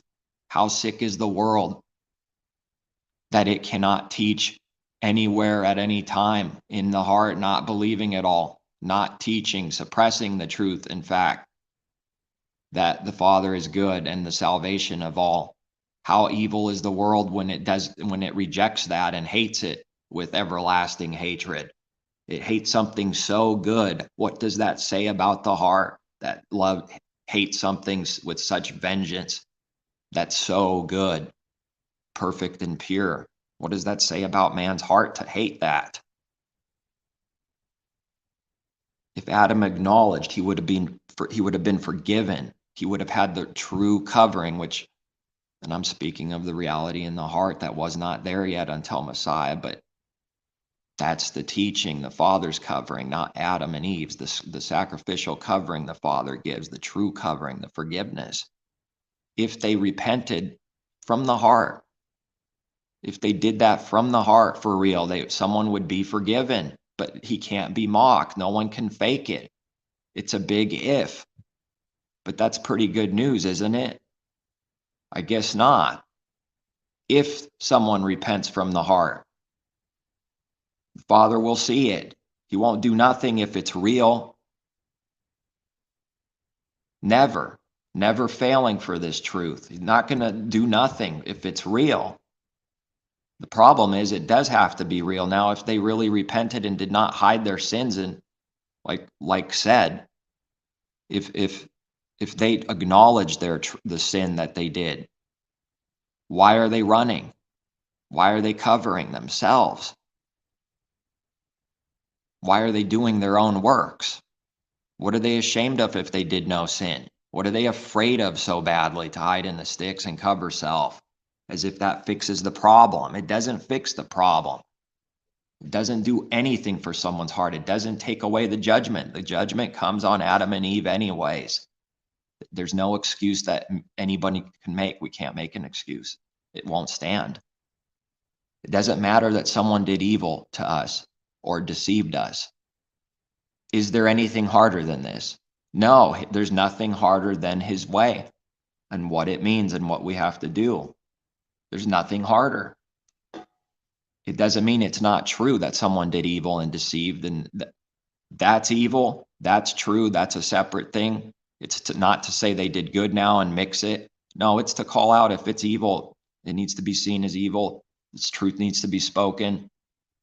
That's not the lie. That's not any doubt that if someone did evil, yes, they did evil. But the big but is we're not to do evil back.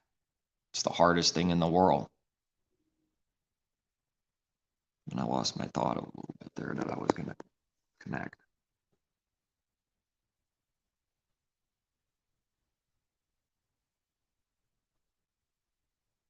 That repentance has to be real, and it's not.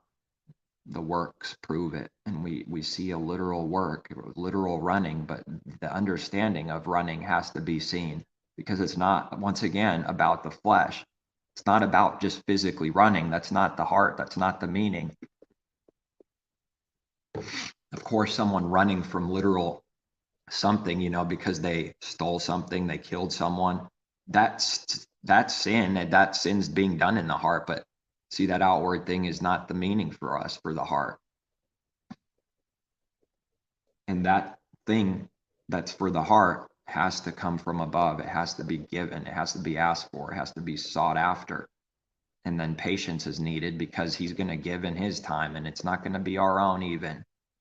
We don't just say, okay, give me by 5 o'clock tonight or tomorrow night.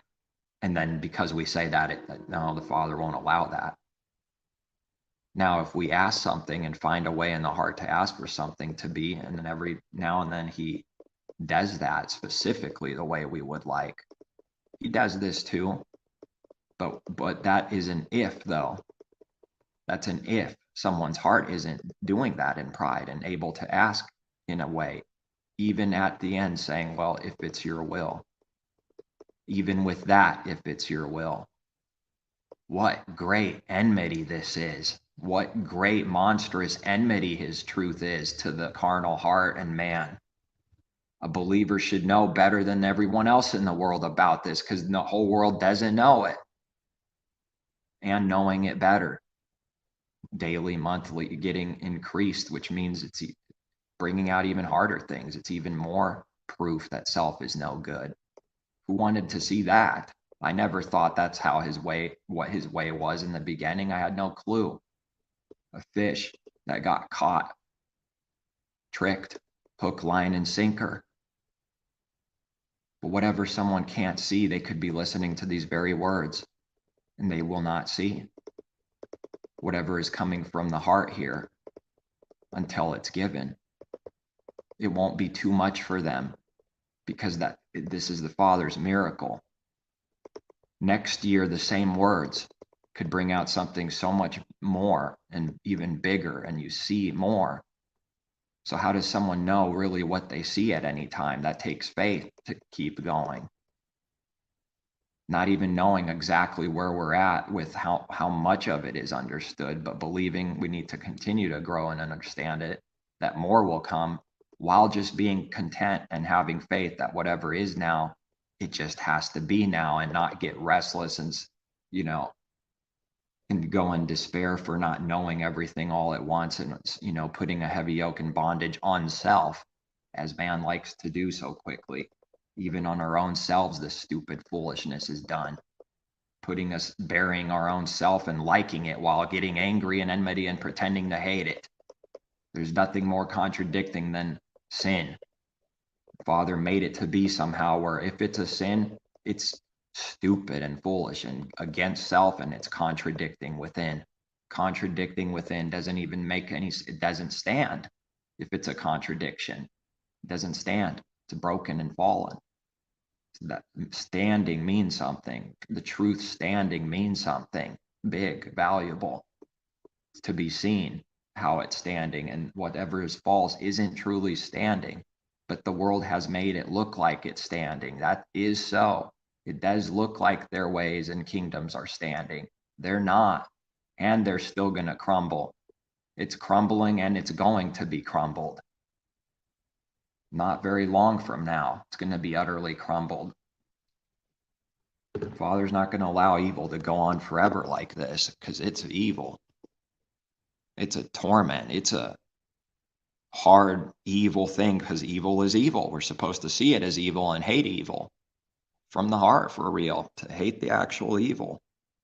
They say some words, tricky words, words of deception because of why the heart's saying it. Hate the sin, not the sinner. It's the very thing that nobody does, is hate the sin and not the sinner. I know that's true. I know what struggle it is to live those words when the test comes. Seeing self fail that, and know that I always failed that before believing. Never knew what that meant, never kept it, didn't even enter my mind. So I know with knowledge that that's not something that just, I said it and I keep it now. Yeah, right. Easy to say like they say. To do it is a whole different reality. Honoring him with the word, with the mouth and words and lips is one thing. Doing it with and the heart being near is a whole different reality that doesn't have anything to do with just the words by itself. The words don't prove something by itself. They're only good if it's being done and understood. They're only good if it's done and understood. So then what do they say this means? Since the church hears prophecy, someone says and speaks that truth from the heart, and someone in the church world hears that Adam and Eve did not repent. And when we say that, it's speaking out of what true repentance is, true acknowledgement, denying self, all the true things, speaking out of that when saying they did not truly repent. They blamed someone else for it, therefore hiding. What does this mean when the false prophet says, how dare you say that? How evil you are, a deceiver, lying. Are you blind? Now they have to believe the blinding is so blind that we can't understand the simplest earthly things like a toothpick. Now the blinding they put back on a believer and say, are you blind? When they do that, it's not what a believer means by saying, are you blind? No, their are you blind is utter foolishness and stupid. It's saying, are you blind? You can't see the toothpick for being a toothpick and whatever material it's made out of. Any example, you could grab anything and say wood. You can't see that it's wood and a toothpick. Are they really implying that believers are that blind? That incredibly blind about earthly things, so simple and easy to understand, that we can't understand that we're reading the letters that they said, I ate. The blinding is that me or someone else don't understand that they said that, I ate. We acknowledge that they did say they ate. So even when they say, are you blind? It's blind. What is that? That is some serious evil and confusion. That is a frustration, no doubt. That is a frustration within, big time, to see these kind of works constantly and all these evils, lies, confusion, mystery of Babylon, the mystery of lawlessness. Of course I see, and somebody else sees that they did say that. We read the letters. They did acknowledge it through saying it. That is what we're saying. They do acknowledge it. We're not saying they didn't. But you just said they didn't acknowledge sin. Eyes roll, lay over, dead. Just take my life. Just take it. Just kill me. I had enough. That's something that might be something like that for a believer quite often. It could be the frustration, seeing that it sounds contradicting at all times. Saying first they did not truly repent, they hid their sins, they did not truly acknowledge them. And now to answer what they think that means, we say the exact same opposite words, opposite. Of course we know they acknowledge their sins. See the enmity? It's incredible. It's way worse than two opposing magnets, but that is the picture. There is no agreement between light and darkness, good and evil, truth and a lie. None. It's that bad. So when they say, are you blind? It's about the most simple earthly things. They even get caught in that, being foolish and dumb. Because when we're saying they did not acknowledge, it's seeing where that's coming from out of the heart, that they didn't do that from the heart. Now when saying again, they did acknowledge it. That's just speaking about what they said with their mouth, with the letter of the word. That's how these two things that sound contradicting are not actually contradictions in the heart, in reality.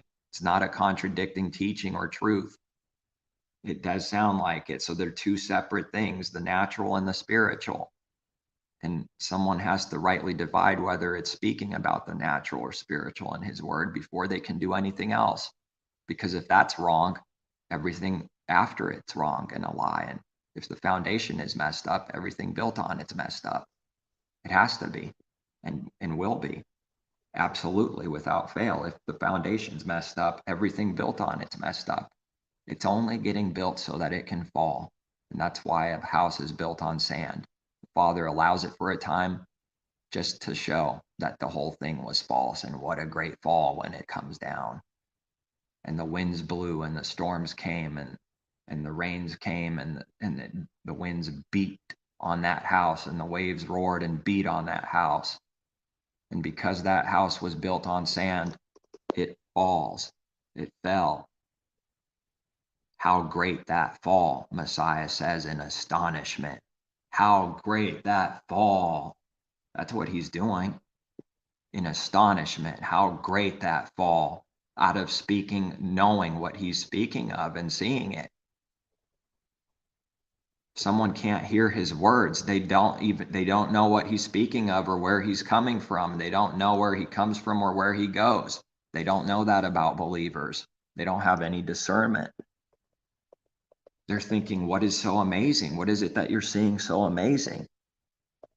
Looking at you in confusion, the enemy. What is so amazing? They must think you're the dumbest, most retarded person on earth in their mind. They do. But that's them. They do because that's them. They'll never believe that unless they would also give in and repent for real and stop pretend repenting, just like Adam and Eve. They would also learn and see then. But they won't if they don't repent. And that might sound like, oh, repent, now everything is learned. No, but it's only through repentance first that there's any hope that that will finally be learned eventually and seen. It has to be through repentance first. That's the first thing. And then, well, now the rest of the Father's word, long ways to go. So no, it's not implying that someone repents and now they see it perfectly. No. Nevertheless, it's true. They'll never see it unless they repent. Anybody that doesn't believe, they'll never see it. Now, how do you damage someone? How do you destroy someone? Tell someone that anyone can read the Bible and understand just for reading it. That's how you destroy someone. That's how you make sure they stay dead. As long as they believe that in the heart, they'll never be a true believer. They'll never learn and see it. They'll always be in destruction and darkness and not in his marvelous light. As long as that's believed in the heart, what that sorcerer and false prophet did, saying anybody can read the Bible and understand it. That sounds so brutal and evil, doesn't it, saying this? And yet it's the only good thing. It's the only love. It's the only truth. Truth is not evil. Truth is love, and love is truth. It's all evil and wickedness from the one saying that accusation against believers and truth and against the Creator first and Messiah and then believers and his word. They're doing the very evil they're accusing of. They can't do evil and not be guilty of their accusation themselves. It's not possible. Neither can anyone. No one. If it's evil, they are exactly what they accused as a punishment every time without fail. They're talking about themselves when they slander his word and have no love for it, no care for it, and are wanting to destroy and murder someone. Try to destroy and murder a believer because of how much they hate the Father. It's because of how much they hate the Father. And that enmity towards him is full-blown and getting worse and growing even worse, and hate his way so much. So that's the very things that have to be brought out of us. What does it look like when it's brought out? Failures, insanity, hard times, anger, wrath. Brought out, bringing it out, purging it out with his fire 7 times. And fire is hot. It's not easy. It burns and it's hot. And yet somehow he makes a way to protect us from being consumed by it, to do all those things and the hard things that fire does, and yet still not be consumed somehow by it. That's the teaching. That's what he does. Who can dwell with everlasting burnings? That's another question. Only those that seek to do the Father's will and trust and believe in him with their heart can be in the fire. Being, what's the purpose of the fire? To burn out and cleanse. It's the purpose of sulfur, to purify with the fire and cleanse and burn out all the wickedness in us. It can't be burned out unless it comes out first, unless it's exposed first through a pressure, through a testing, through someone doing evil to us. Someone wants that to go away. They want the Father to go away. What a hard thing. What a hard thing to have that connection with him, that to want evil to go away from coming to us ever again is to want the Father to go away utterly. That can't be separated. If the one, so the other. Yes, it is. Of course, I've been tempted for that. Of course, I've failed in that. Very much so, knowing the truth, but it's putting a pressure inside. It's a war within. Like, I know the truth, that there's no going, can't go back. This is the only way. Don't want to go back, don't want to go to the wide gateway, and yet going through the only way is so difficult. Must find a way to push forward through. Somehow get the heart to get to that point and believe and ask for making a way instead of turning around and cowarding out and going back into destruction, to make a way instead. Now we have to believe a way is made, or else we won't make it. How often does it look like we won't make it? Seems like a lot. More than I ever would have thought. It seems that way. What constant pressure and faith it takes all the time. It's amazing how many things have to be seen and done and kept in the heart all at once, at all times. Certain experiences bring out different things that need to be kept, because when they're not on, those things are just sitting now. They're not being brought out and through the pressure of that testing, then those things just sit. They're not applying. But then a certain experience happens, and now there's a bunch of things that have to be kept, and they're applying. What someone does through that test is proving what their heart is. The works, what works they do when that test comes, is proving whether their words are true. All the words they claim and say that God-man says in pride. The Father proves that he's a liar through the works that are done, that proves that God-man never keeps his word, that he's a liar when he says he never lies. He proves that someone's a liar by them lying more and going crazy into lies while believing they're not lying, right in the middle of it. It's pretty frightening, strong judgment and blinding.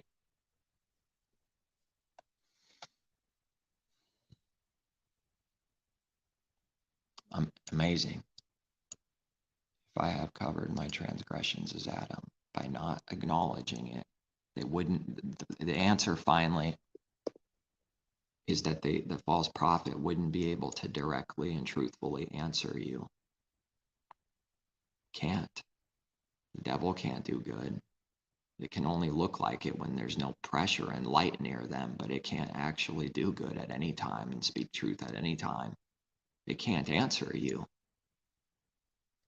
It's going to try to play the magician's trick on you and try to find sin on you. It's going to try to distract you and make it about something else right in real time, so that you start buying their lies and foundation they're building around the problem. Don't allow it, is what we're supposed to do. Don't allow it. Without wickedness, make them answer. Keep reminding them, or else we walk away and say nothing until you answer me.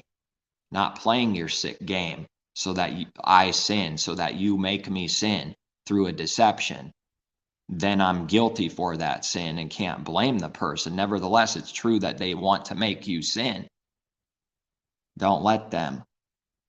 That's the truth. Be not deceived. Messiah says that out of love and care. Be not deceived. Don't let them deceive.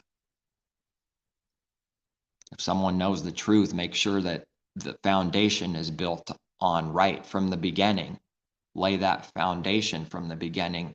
Then they won't be able to keep on laying their corruption. It'll fall. If we do what's right, if we do what's wrong, the Father will let them start building the Tower of Babel right in front of us, and it'll look like it's standing for a time until we do what's right.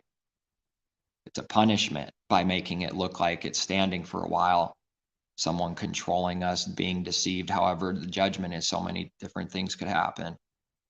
Until we do what's right, the enemy will think he's standing and destroying you. The moment the things that are done right, though, the judgment's going to come back hard on the person, and their things will crumble, and his people rise up from the dead. They rise. He makes them walk and stand again and give them strength, while the enemy utterly falls. So it's a hard thing to see that it looks like an enemy standing for a time, because we didn't see the perfect thing and not doing what's right in that moment until we figure it out and do it. Then the fire and coals will be put on their head, and they'll burn in wrath for doing good They'll be destroyed for doing good to them. That's how the enemy's destroyed. And by not letting them in our temple, their image, they want you to think about them and hate them, because that's what will destroy us. They want what always destroys you. They're not your friend. They're an enemy that wants to viciously destroy your soul. That's the world. Whoever's in and of the world is that. They're no friend at all. On our part and deception, we just thought they were. That's what needs to be discerned, because the enemy will only try to kill, steal, and destroy. They have no other intention going on. It's a wolf. It's hungry. It needs to feed and destroy and eat to stay alive in the beast, in Adam. We have to get our food from above and have faith for not eating other people and sin, and have faith that the food will be given so that we don't starve to death. But the testing will come where the food is scarce, which puts on a pressure, which puts on and brings out real things, to whether we're doing them right or not, and brings out sin, puts a pressure to grow us, to wait, more faith, more patience. It's going to test that faith. He's going to test that faith and patience through not giving food for a little while, a spiritual fast, spiritual fasting, his fasting. We don't even determine that fasting. He does. We read so that they will be tested to see if they keep their law or not, or no. That's why, to bring it out, to see if we keep his law or not in our heart. What do we do when it's difficult like that? What's the heart? That's the way he tests it. It's hard at every corner. It's hard at every point. His way. It's perfect at every point, and so narrow and perfect at every point in every way. It's literally perfect. That's what it is. His way is literally perfect.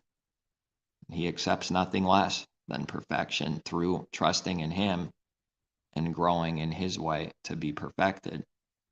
And he doesn't put that heavy yoke and burden to be perfected like the wicked do every day in 1 second. He doesn't do that. Nevertheless, there's nothing less that he accepts. They are his works. There is no excuse, because he is able to do it, and we can't say that it's not possible because we can't do it. That's a twisting of truth. That's a partial truth, which is a lie then used for an evil way, saying we can't do it. Then it's a tricky doctrine and a leaven and a lie that has a partial truth in there to draw someone in for what they want to hear. But the intention of that doctrine is to destroy, is to justify sin, is for some kind of evil. That's what a partial truth is. The devil is what the partial truth is. To lure in with the intent to destroy and deceive in reality, and sell something else on the outside for an image. A deception.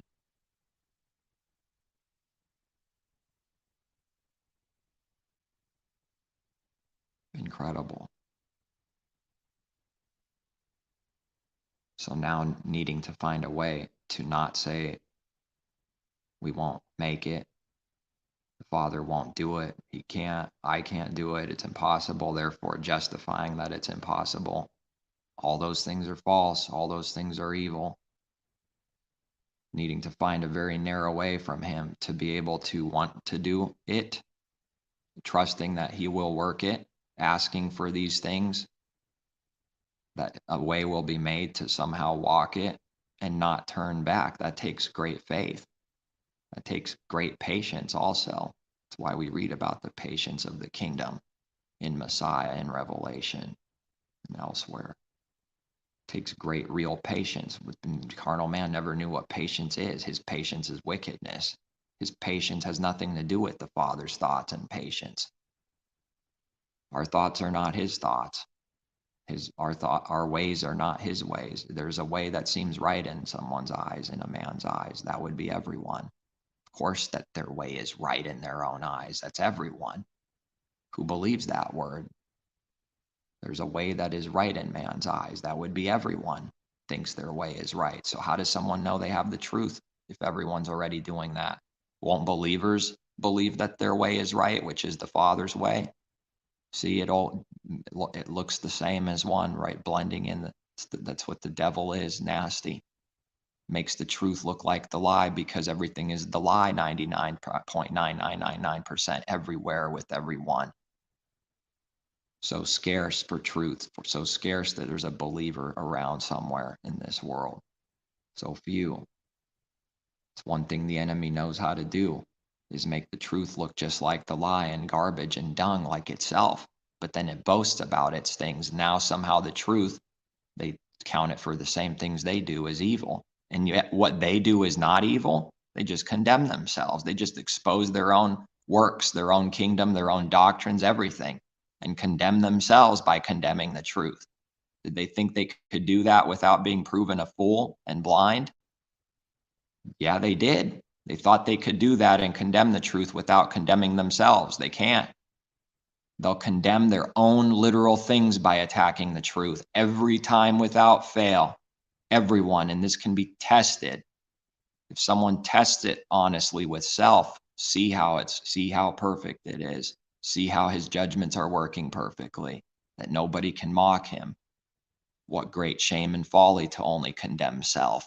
So why is the person getting angry and condemning someone as a wicked sinner?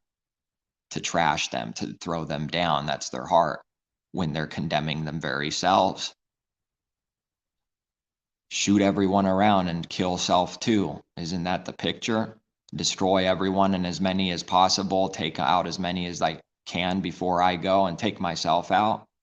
Isn't that the wicked sacrifice? That's making itself look righteous and good on the outside, always appearing righteous before men outwardly.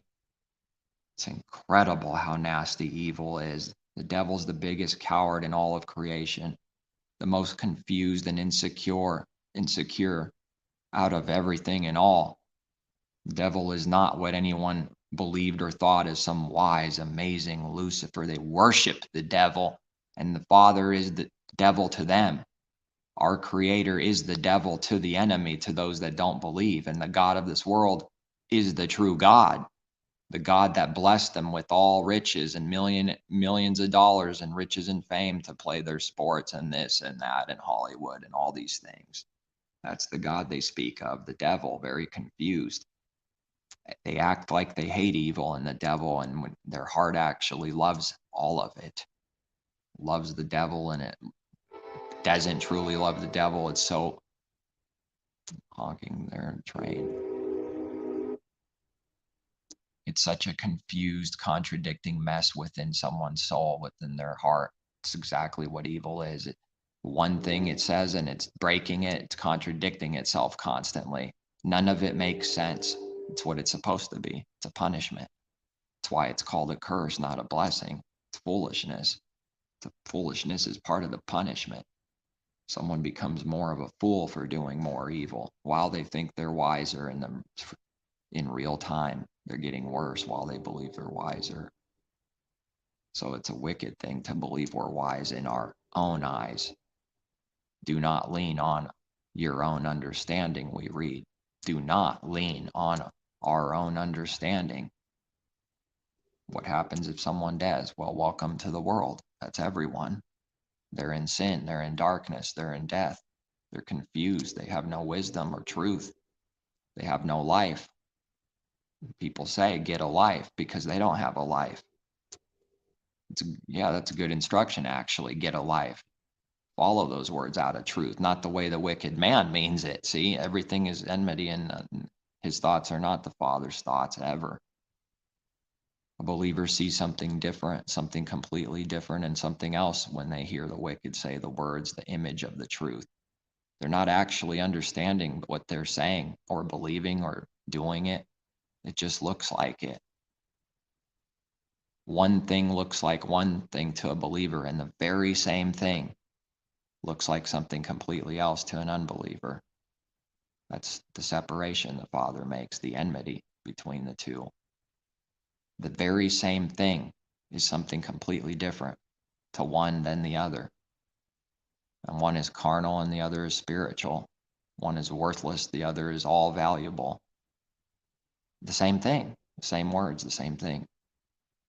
How could this be? The kingdom of heaven is within, not without. It's not coming that kind of way. Messiah said so. His words won't ever be a lie. They'll never be wrong because that is the Father's truth. Father's never wrong.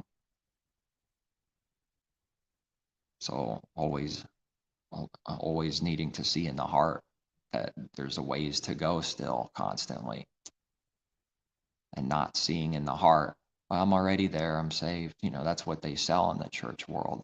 That's comfortable, that's easy, and that'll destroy someone. They don't see the Father, they don't know Messiah, they don't have any life, they're not learning any of these good things, amazing things. They're not seeing his works, his mighty works, his signs, his miracles, his way, his judgments. They're not seeing them truly. They're missing out on all of it right now. What about missing out on it to come also for a time? Because only those invited to the wedding for real will be there on the wedding day, won't they? Isn't that why the wedding is the way it is? Everyone that didn't want to come, even if they were invited, but now see that sounded like it contradicted, because I spoke invited out of the truth, out of those that understand that and are actually of the Father and Messiah, invited. Now others literally invited, but they don't have a wedding garment and don't want, or try to sneak in, or don't want to come, both. Those invited that made excuses, as Messiah said, I got this, I got that, I got this world thing, I got a woman, I got some oxen to tend to, I got a new Tesla to tend to, a race car, this, that, whatever it is, worldly things. They make their excuse.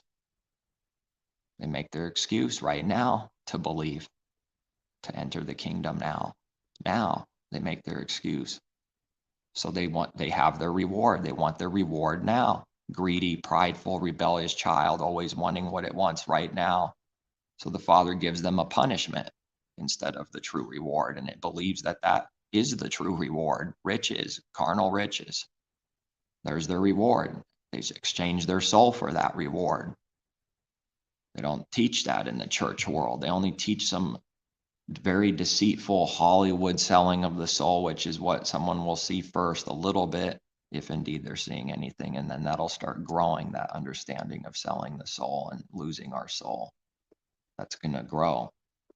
It wasn't what we thought in the beginning. That wasn't the complete picture.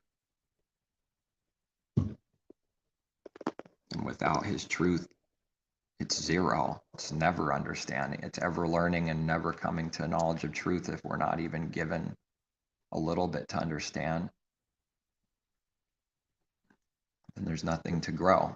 Someone receives, they bury it. They don't do anything. See, and that's the talents, the money, the sum of money, the little someone has, the heart is crooked. It buries it. It just buried itself. It just guaranteed that they won't make it, that they won't see him, that they won't make his way, that they're not living his way. They just promised themselves that by making it true themselves, and then blaming something or someone else and making an excuse, saying it's impossible, it's this, it's that. So to watch out for being tempted to do that is the point, because that's going to happen. That's easy to do. To watch out for it, as I do need to myself. It's very easy to do that. That is what he teaches that we will do. That is what needs to be seen, so that we see what that is that's going on and being done, so that we repent for doing that, and that some kind of way is made to overcome that thing so we don't do it. It's a struggle to get there. It's not a cakewalk to travel in the desert for 40 years. It takes a lot of faith that he'll continually provide. Situations will come on purpose that the Father does to test out that faith, where it's looking like he's not providing. What do we do in that time is the question. That's what needs to be seen. What is done during that? Does someone have faith? Well, it's going to be proven, because all those that don't will fall utterly, and they're falling already. And there's going to be a day in everyone's life where it's like a massive fall. It's like a huge collapsing of the house, that great testing that that Messiah taught he would spare us from, not sparing us from the way, but for what that bad thing is that's coming on all people.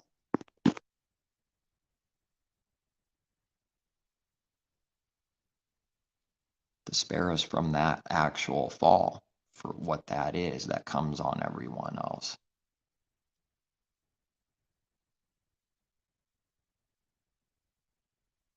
Oh, it seems a lot just to prove out, one verse and others, but specifically this here in Job.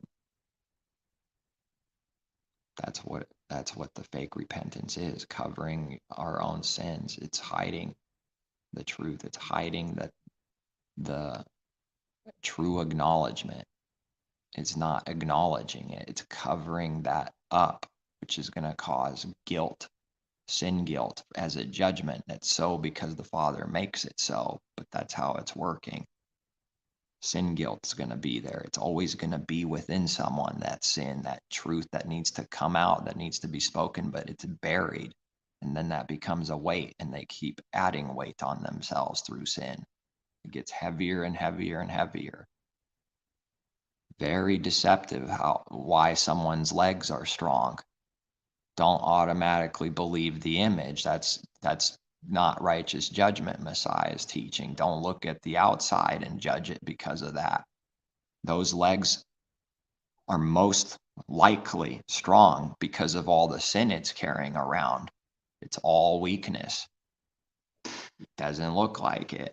Doesn't matter. Someone's legs are big and strong because of all the sin they're carrying around, not because of the truth and the true strength. His yoke is easy, his burden is light. The legs will look skinny and weak for how light his burden and yoke is. Now someone's going to say, you're weak. Oh yeah, it's that bad, it's that backwards. It literally is that deceptive. It literally is that in someone's mind. The false thing is true to them. It's that bad. It literally looks like that, and how to see it's not, how to see some. That's where it has to be given, or else we'll never see. It has to be given to see how something is so and how it's working, or else the lie looks just like the truth without any discernment from above. The lie will look just like the truth.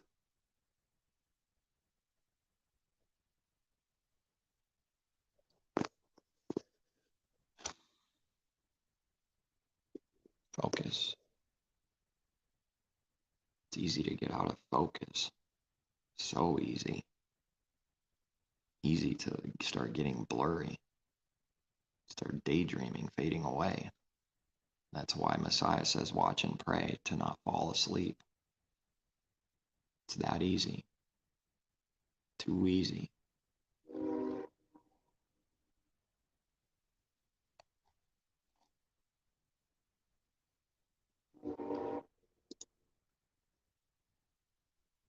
Job, or was that? Oh, don't remember if there was something in 36.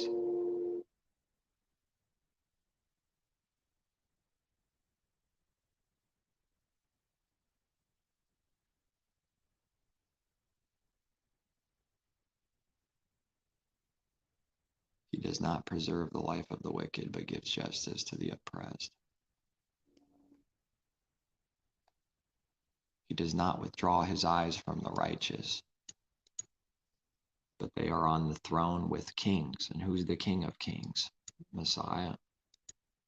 They are on the throne, for he has exalted them forever, and they are exalted. This is the true way. To be humbled shall be exalted, not pride being exalted. The fake evil way. Pride looks high and lofty, but it's not. It's pride. It's a deception. It's not real. You're going to fall and be leveled, every mountain. We have to move mountains. That's how big the problem is in our way. It looks impossible, whatever needs to be overcome. this or that, this or that. Many times, all different things in life. A little bit of real faith could move mountains. That's what needs to be moved. That's how much is in the way. That's how crooked the way is and how many mountains are in the way. What can a lot of faith do if a little could move mountains? O you of little faith, he says. Well, that would be true of me. That's definitely true. The first thing. Didn't skip that. I didn't skip that. They are mountains in the way. It's pretty incredible. It looks impossible. It really does. Then he tells them to work.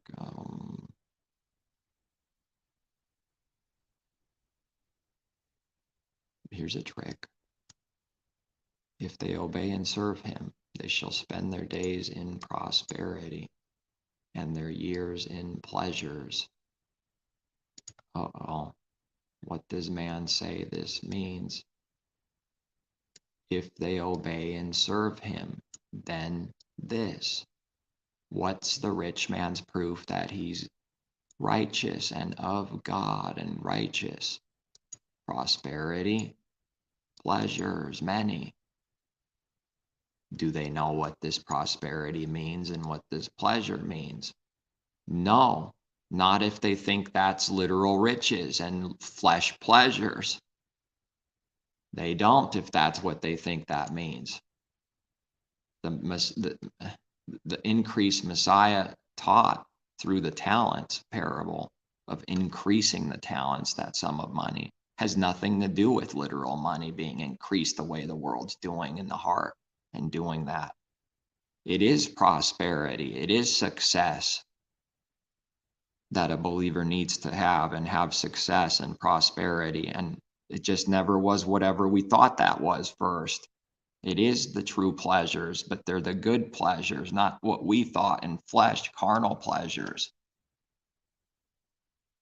If they do not obey, they shall perish by the sword, and they shall die without knowledge. My people are destroyed for a lack of knowledge, ever learning, never coming to a knowledge of truth. The hypocrites in heart will store up wrath. They do not cry for help when he binds them. They die in youth, their life ends among the perverted persons. There it is. That just reminded me the one thing I did want to touch on is show through his word the example of a tiny difference and how big it is. Now it just puts perverted persons, but this word is for that word sodomy. And at least this has a footnote to let you know. But looking at this word specifically, 6945. Now there's a word, Hebrew word, that maybe most have heard. Ruach, of course, people will pronounce it differently, but they will say ruach for spirit. And what is it? Ruach HaKodesh, Kodesh, Kadosh, I think it is. See, now look at this word. Male temple prostitute. Temple prostitute, a male, this is the word for sodomite, used 5 times sodomite, 1 time unclean. 6945. Look, what is that? They say Holy Spirit, right? Ruach HaKodesh or Kadosh. But I think I've always heard it Kodesh is what people say, but nevertheless. Strong's H, 6945. Kadesh. Kadesh. Kadesh. Kadesh. That's a temple prostitute. Male temple prostitute. Kadesh. And now this word. Strong's H, 6942. Kadash. Kadash. Kadash. Second entry. Kadesh. Kadesh. Kadesh. So here's the Hebrew word Kadesh. Right, left, right to left. So the marking for ka, and then with the R, the re, the resh, D, the D sound with the pronunciation under it. Kadesh. And look how similar the words look and sound.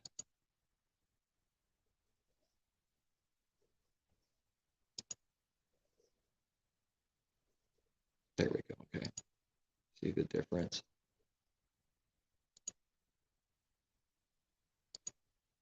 A small detail under the D for the D letter, the Hebrew D sounding letter, is this vowel point is the only difference here.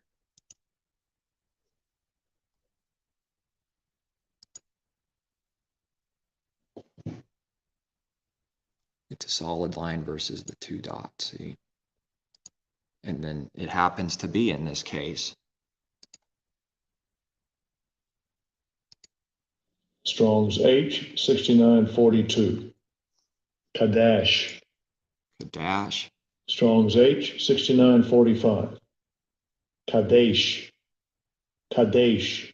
So this was a good example that came to mind when I saw and looked up this word in Job that's used, the male temple prostitute. It, in this case, looks basically the same with the other word and sounds the same. Such a small little detail, a different vowel point under only one letter. It looks the same and sounds so similar. Kadesh and Strong's H, 6942. Kadash. Kadesh and Kadash, and they look similar too, so it's a small detail.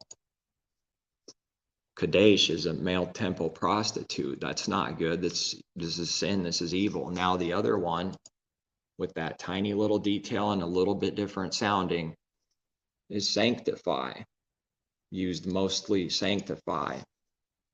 25 times hollow, dedicate, holy, 7, prepare, concentrate. Sanctify. Sanctification is Kadash. Kadesh is a male temple prostitute, the very perfect opposite, the very mirror image of the truth. A male temple prostitute is the exact opposite of sanctify and holy and set apart. See how similar these words sound and look to each other. It's a massive difference, that tiny little detail, that tiny vowel point. Does it have to be like this with everything in life, where a tiny detail, it could be that a tiny detail happens to be a small tiny detail different. That could be possible. That's why everything needs discernment. Every different thing needs discernment. How do we know which one it is going to be for any given thing, for any truth, for any work, for any understanding? But in this case, with this word, the tiniest little detail makes the difference. Big, monstrous, perfect it doesn't get more it doesn't get more separate, far further away from each other. It is like the example of as far as the east is from the west. Does it look like it? No, because the east is always touching the west and one with it, or is it one with it? Going in a circle east is forever going away from west. It doesn't get more perfectly opposite and away from it, because you're going in the direction that's opposite of west. And if you turn around and start walking west, that's all it takes. Turn around, start walking. You're doing the mirror opposite now. Now you're forever away from east, walking in the direction of west. They are forever apart from each other, nothing to do with each other. And yet, in a circle, they are touching each other. They're so close. They're touching each other. Can we judge because of something what it looks like and sounds like by itself? Never. For anything, never. Never. So it could be a small detail is a small thing for meaning, and it could be in this case that it's a huge thing. The smallest detail looks slightly different sound. Kadesh, Kadesh. Not much different. And the wicked don't make a difference between two things, namely all good and evil. It's everything. Adam and Eve don't make a difference between good and evil. They don't discern the difference between the thing on the knowledge of the tree of good and evil. They seek the carnal wisdom, the serpent wisdom, their own wisdom, and the Father does not allow someone to get wisdom of themselves. Therefore, the wisdom they get is false and utterly stupid and foolish as a punishment. In all things, it will work like that. If it's a lie and someone's doing evil, they will think they're receiving the good, real thing, but they're getting the exact stupid, foolish opposite, which is no wisdom at all. But even to their own destruction, it's so foolish. That's his judgment. That's his truth for all things. It works like that. If it's evil, it's foolish. It just needs to be seen how it's stupid and foolish and shameful. The wisdom isn't real. People are hiding and masquerading as wise. They're not actually wise at all. Apart from the Father, wisdom only comes and strength only comes from above, the real true strength and wisdom. And truth is simple. So the lie is complicated, it's confusion, therefore it turns that confusion into wisdom for looking like wisdom because it's confusing, because of someone's lack of ability to understand a stupid thing, because it's literally stupid and confusing. That's counted for wisdom. And deceiving someone is counted for wisdom because you are greater than that person, because you tricked them in your own mind. That's what someone's thinking. Now they're so much wiser than the other because they were able to deceive them. It's the easiest thing to do is deceive someone and do that evil on purpose. It's incredibly easy to do. Anyone can do that without any power or good from above at all. It's not wisdom, it's foolishness to deceive someone. No one can deceive someone and do that evil on purpose without being utterly deceived themselves. Right in that moment, they're deceived themselves.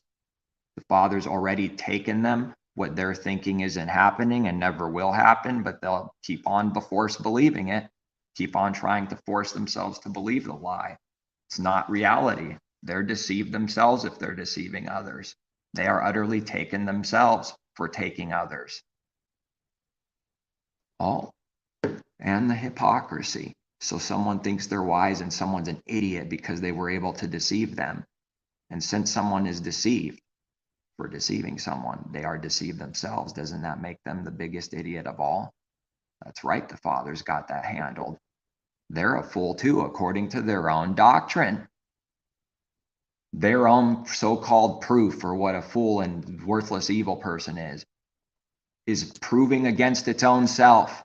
It proves that its own proof proves that it's evil itself and a fool itself. The very proof that proves in their mind that they're wise for deceiving someone. That very proof that in their mind it proves they're so much greater because they deceive someone and that person's a loser, an idiot, and nothing. Their very own proof and definition of things proves that they are the stupid fool and deceived and dumb and the dumbest thing possible. It's them themselves.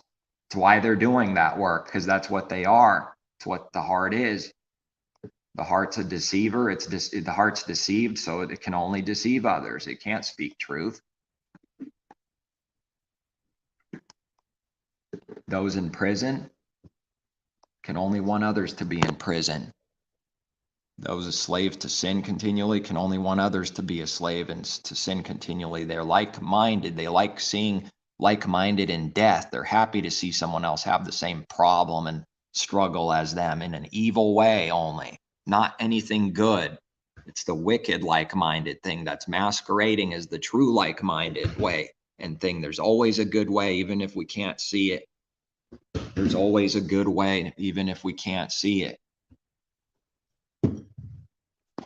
That's why we have to ask for the good way constantly if we don't see it. If we're seeing that we don't see, then enough light to see that we don't see, to ask for it so that we can start receiving it and see it, or else how are we going to live that thing?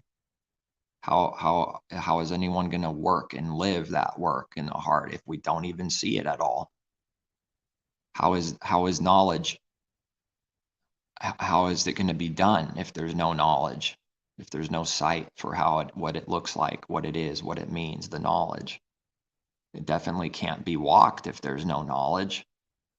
A little knowledge leads to a little bit of walking it. A lot of knowledge leads to a lot of walking. Then it's possible then, if a lot of knowledge is there now, it's possible to walk a lot. Nevertheless, that doesn't come automatically.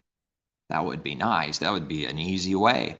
If, oh, I got the knowledge, this means I'm walking it now. No, now it needs to be walked and done, which is the hardest thing in the world, constantly, to do his will, to do his way, to do good.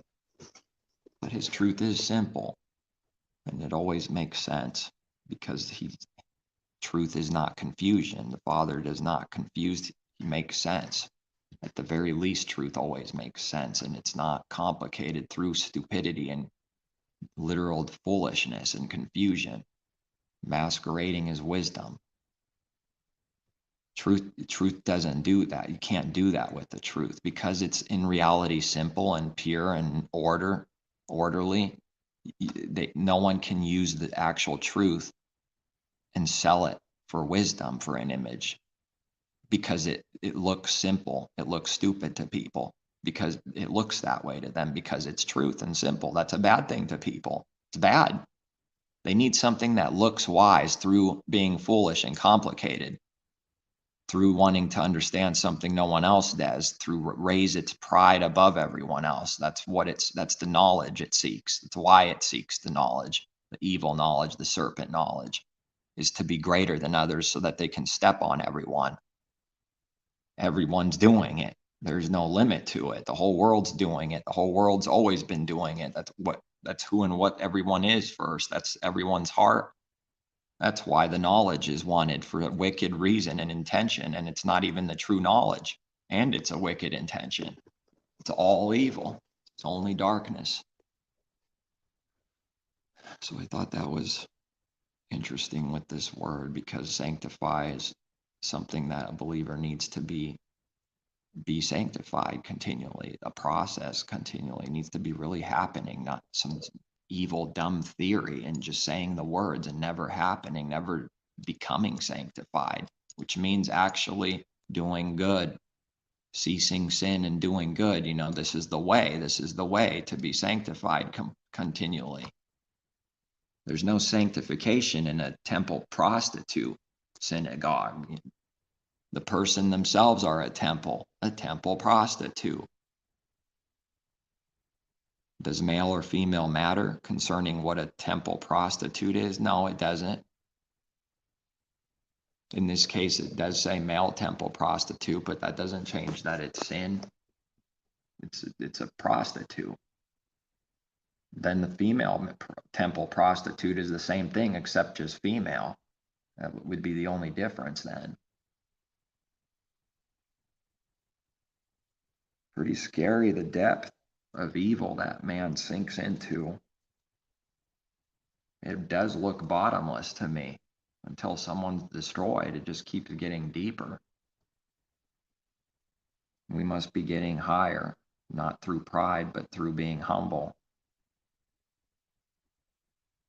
The Father's the only one. No man on earth, no so-called friend in and of the world, and the world doesn't care, wants to murder you, wants to kill you constantly. They're not going to lift you up. They're not going to lift me up. They're not going to help. They're not going to lend a helping hand.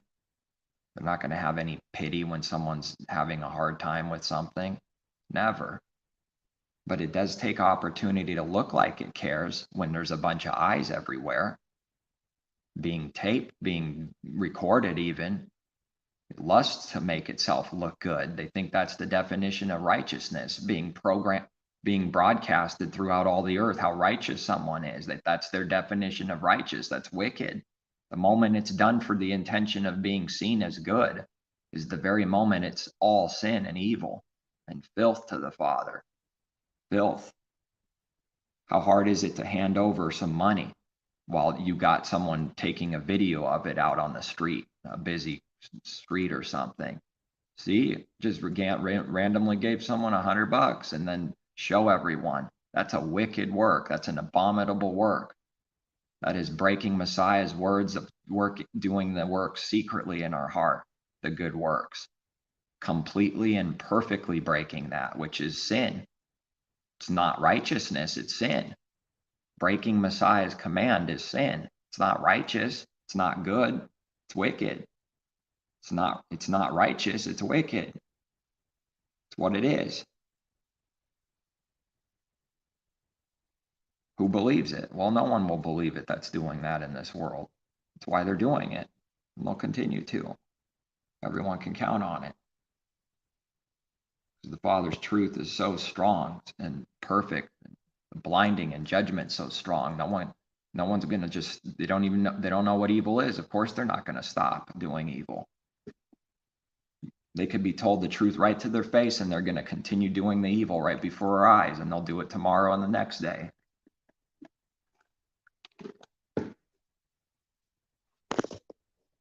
And that's proof for anyone seeing. That's how the Father's proving his word is true and his power, through seeing all these things and evils people do and the inability to do anything otherwise. They keep refusing the only thing, the only way, which is repentance and belief. Everyone tries everything else except that. Everything else is tried except that. It needs to be his own way. That's what the heart's corrupt. It needs to be its own way. Speaking of what the heart's thinking and how it's working in corruption. It needs to be its own way so that it can say it's its own way. So that it can say, I did it my way. Filth. Garbage.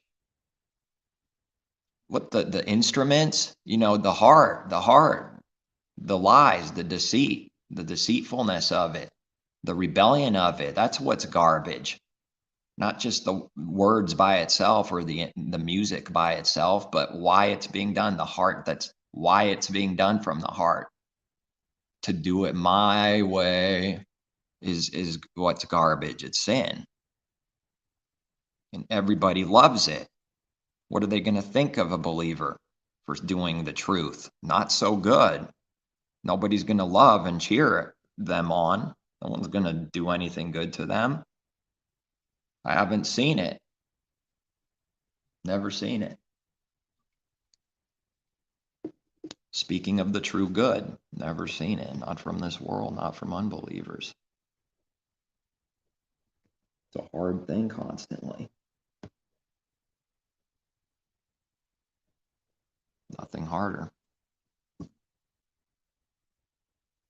Also needing to believe that the things to come will make this difficulty, this whole way through someone's whole life, if indeed someone is a believer that made it to the end, that will.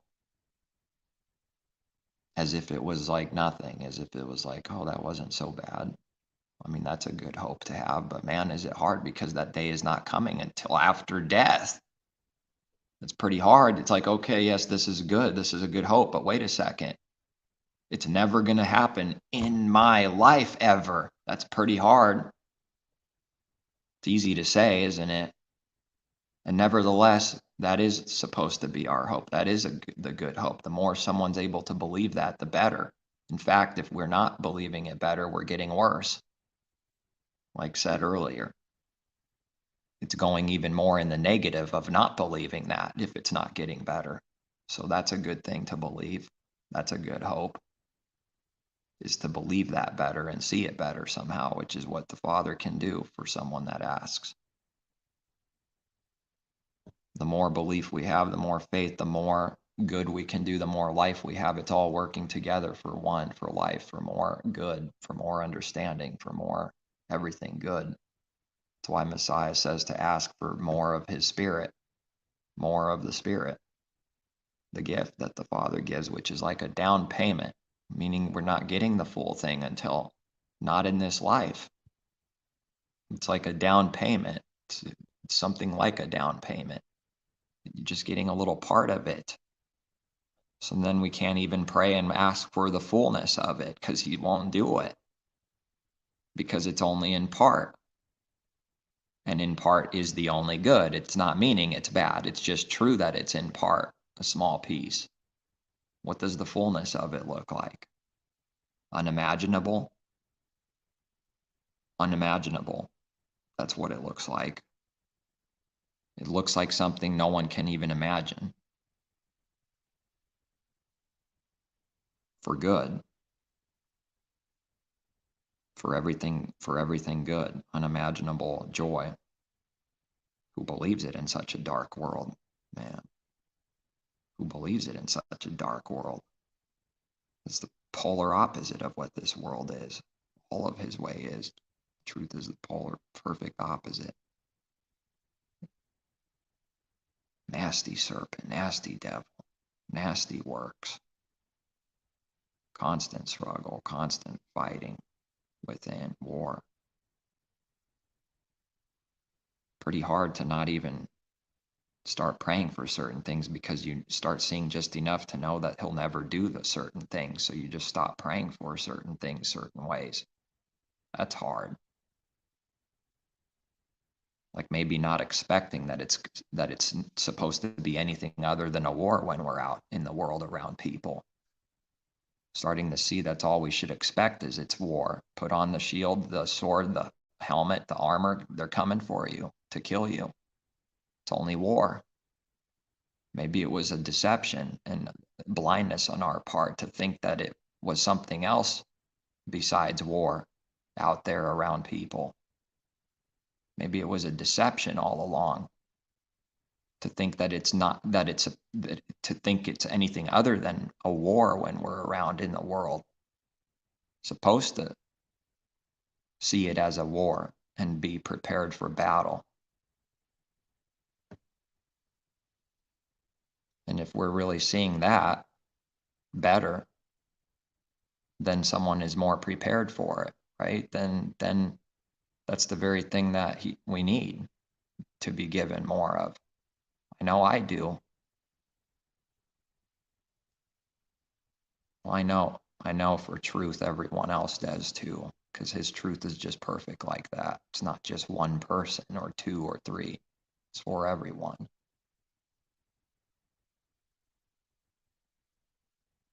Someone's prepared for battle, then it can go the good way, the only way it can go, which is difficult, but not being like pierced and coming back bleeding to death, then it can come work out the way it's supposed to work, the best way possible, which doesn't mean not difficult. It just, then if we're prepared, then it can work out the best way possible, overcoming it instead of being stabbed and pierced and bleeding out, needing to be healed, needing to be risen from the dead multiple times.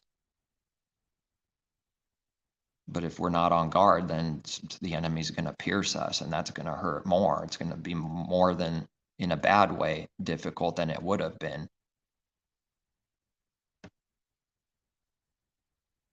Must sound pretty stupid to just hear the letters and words coming out only and not reality and truth.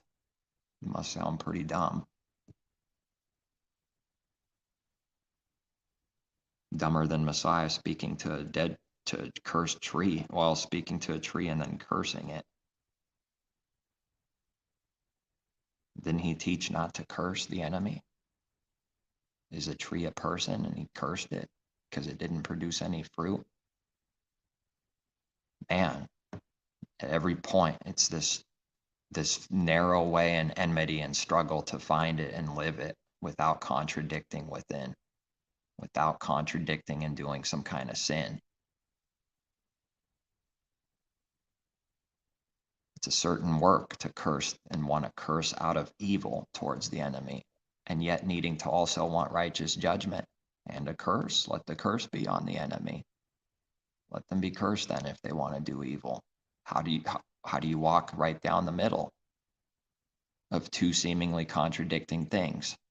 That is why it's impossible, and there's a mountain in the way, and it doesn't look like there's a way. It's crooked, crooked, crooked, crooked. He needs to literally make it straight. What's literally unseeable. That's what faith is. It just starts appearing. Just start doing it somehow, and you don't even realize it until a little later. That, wait a second. If indeed someone is on this way and a believer, wait a second, I'm actually doing a little bit of this all of a sudden. Didn't even realize it. Creeps up on you in a good way for good. But then there's always more ahead. until there isn't, which is going to the end.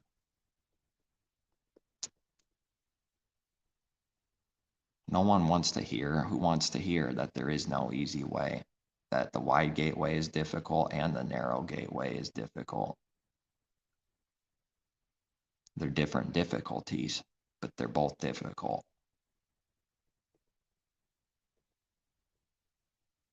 Why is the Father so hard, like a rock seemingly? Must have no love, no give, no softness. See how easy it is to do that? It's easy for me to do that, and I would wish never to do that again. I've done enough of that already.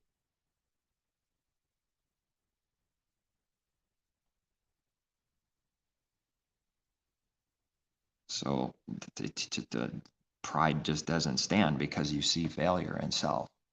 And if that's so, then how does pride stand? Just a constant beating down. It's like getting beat down with a giant Thor hammer, flattening you to a pancake. Just boom, boom, boom. Oh, a little bit of pride snuck in. I'm going to show you your failure in this. And then you see something a little new and go, wow. And boom, boom, boom, there comes the beating again.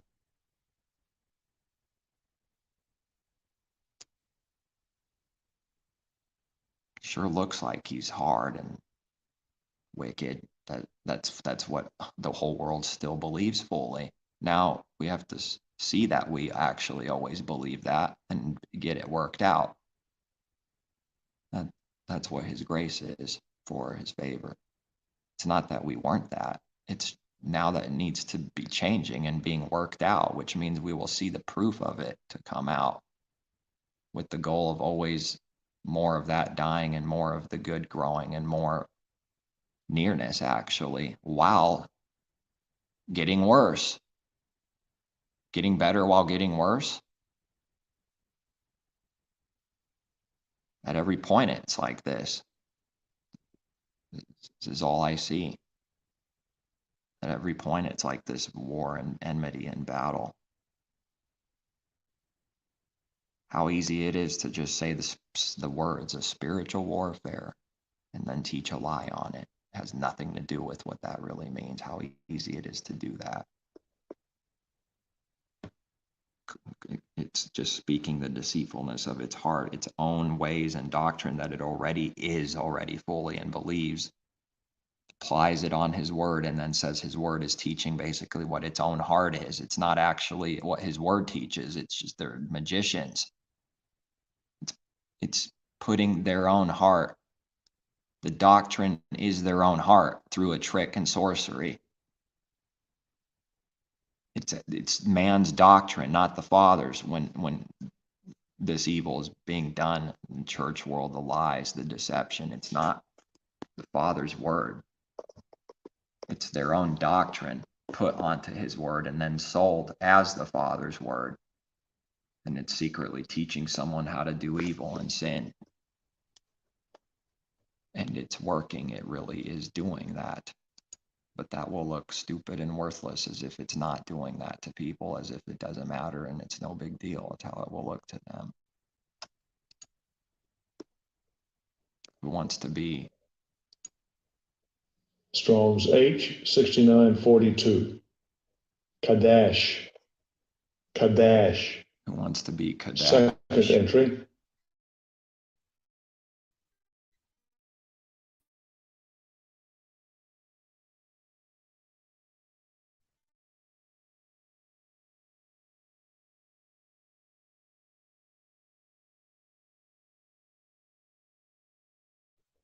No, blacked out again, as I said, temple prostitute. Yeah, that is darkness, no doubt. That blacks out into blackness to be that. But light is to be sanctified. Good is to be sanctified. Light is good. Is evil. I think that might be it. Sure doesn't feel like 3 hours.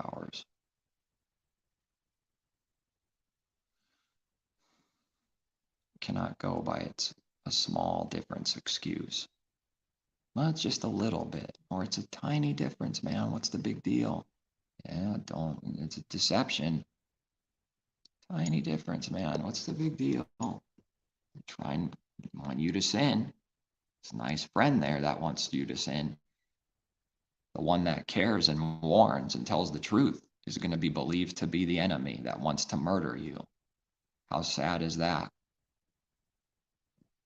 What a hard way that is. Messiah is a murderer. He wants to destroy a lawbreaker. He's destroying everything. He's dividing the people. How easy it is for evil to make all the accusations that it is itself, because it looks like that, and then they can take advantage of the image and looking and sounding like that about all things at all times, that for every good it can do this so easily. Messiah is dividing. It's right, he's dividing his people, those that are with him and those that are against him. The wicked see that as evil because they see division. They've never seen true set apart division. They only see the wicked division that they're doing. Wolves dividing people, scattering them. They call that the wicked division that Messiah did. They can't see the difference between good and evil in everything, in every point, at every word. That's what's happening. But someone has to know whether they're doing the good or evil. They can't use these words now as an excuse for everything. So then someone has to see that we can't do that either. The world will claim that as if that's what believers are doing, just quickly spitting out words to justify all our sin. That's what they do. It's why that's all they can see and hear is the evil. They've never seen the good before. They've never seen what set apart is. They never believe someone will separate from them and have the power to do so given from above, because no one's ever escaped God-man's grip before. There's no one that God-man hasn't deceived and destroyed. Real wrathful and angry they get when they're not able to utterly destroy a believer. And then we can't get prideful about that either. Father will let a believer get deceived to some degree, to once again show and prove how deceitful the heart is and how true his word is. If pride starts coming in, believe in his judgments. We'll just go blind and nothing anyone can do about it until the right thing is done. Give sight, lift back up, and then judge the enemy. So at every point, can't get prideful about his own way, his own truth, his own strength given. He won't allow it. We'll receive some kind of judgment to put back in our place that exposes hypocrisy and foolishness if that pride starts coming out, if it starts being done in something.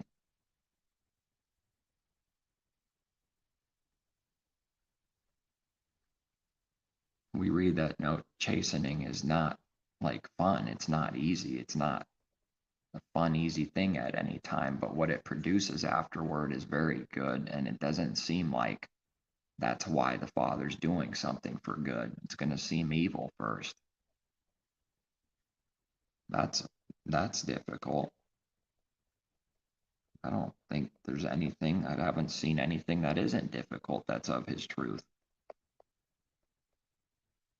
What on earth is easy?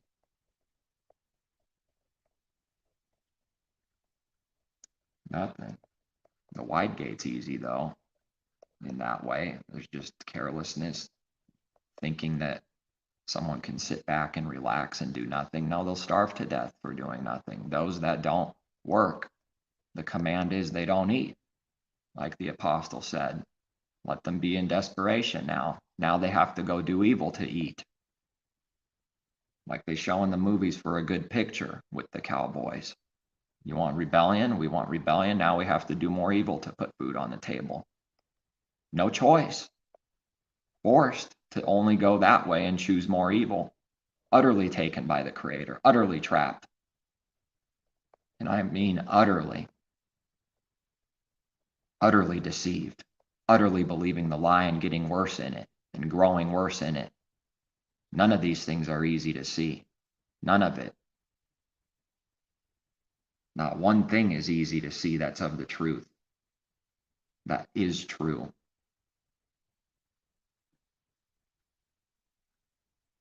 The wide gate is full of ease and easiness. Takes nothing. Takes no strength at all. None. Zero.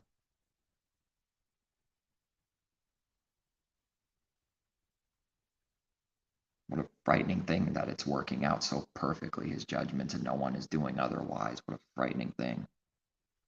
Fearful thing to fall into the hands of the living Elohim indeed. There's nothing anyone can do about it if so. The Father determines a judgment for something we did. It's done. It's going to be done. And we'll be blinded. Nothing we can do about it except repent. But in that moment, someone will be blinded and they can't do otherwise. Can't say, I'm not blind, and now it's going to be true. Nope. He'll show someone afterwards how that's true by proving that we went blind and did some kind of evil, this, that, whatever. He'll prove it, that there was no such thing as, I'm not blind, therefore I'm not blind. Doesn't work. I've never seen it work. No one's escaped his hand and his judgment. No one, not even any believer.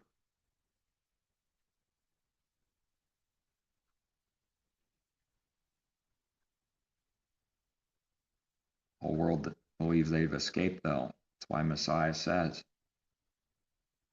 how can you escape condemnation of hell, Gehenna, that judgment? How can you escape? They think and work as if they have escaped already. They're not. You won't get out of that prison until the very last penny is paid, he said. Someone has to pay for their sins in the wide gate way. Pay for every penny of it.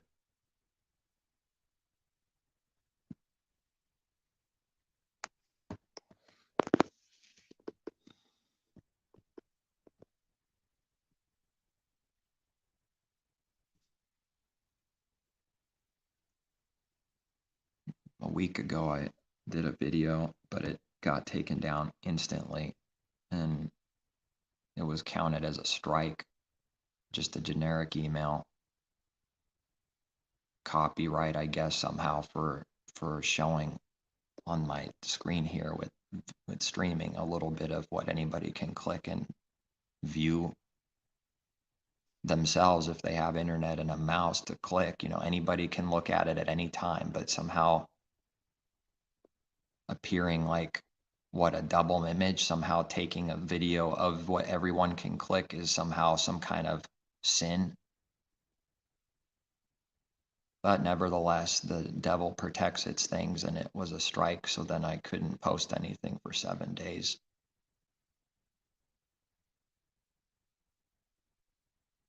And the video just disappears. They don't even give it back to you from what I can see. I'd have to check, but I didn't see it. When I checked, it's just gone.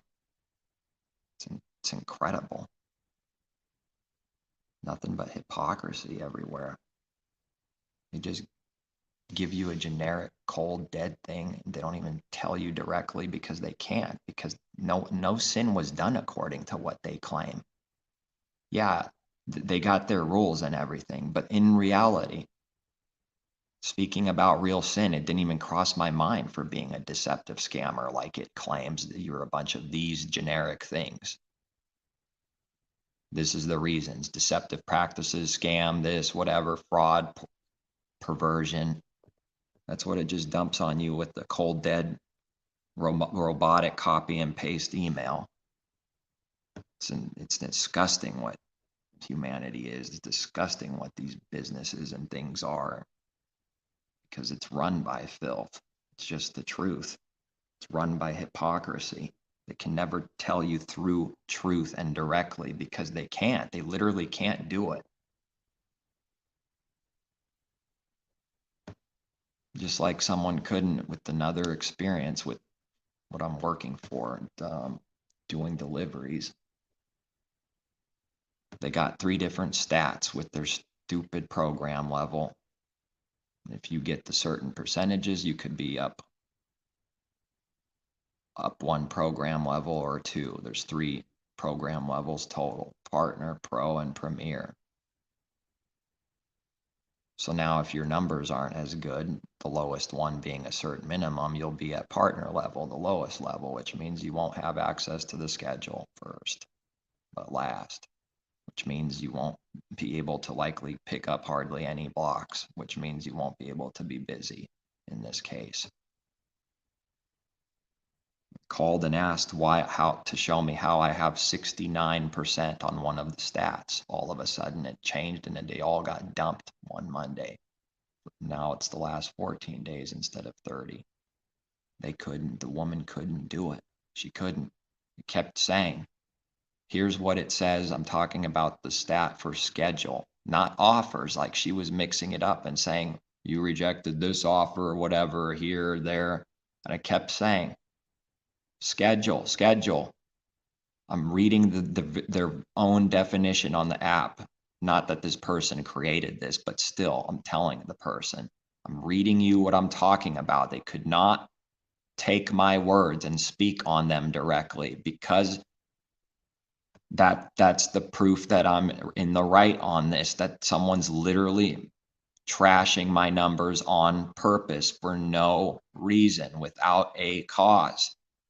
The person could not understand the simplest thing that a 5-year-old can literally understand. They get so foolish and blinded. They could not show me and prove how it's 69%. It's so simple.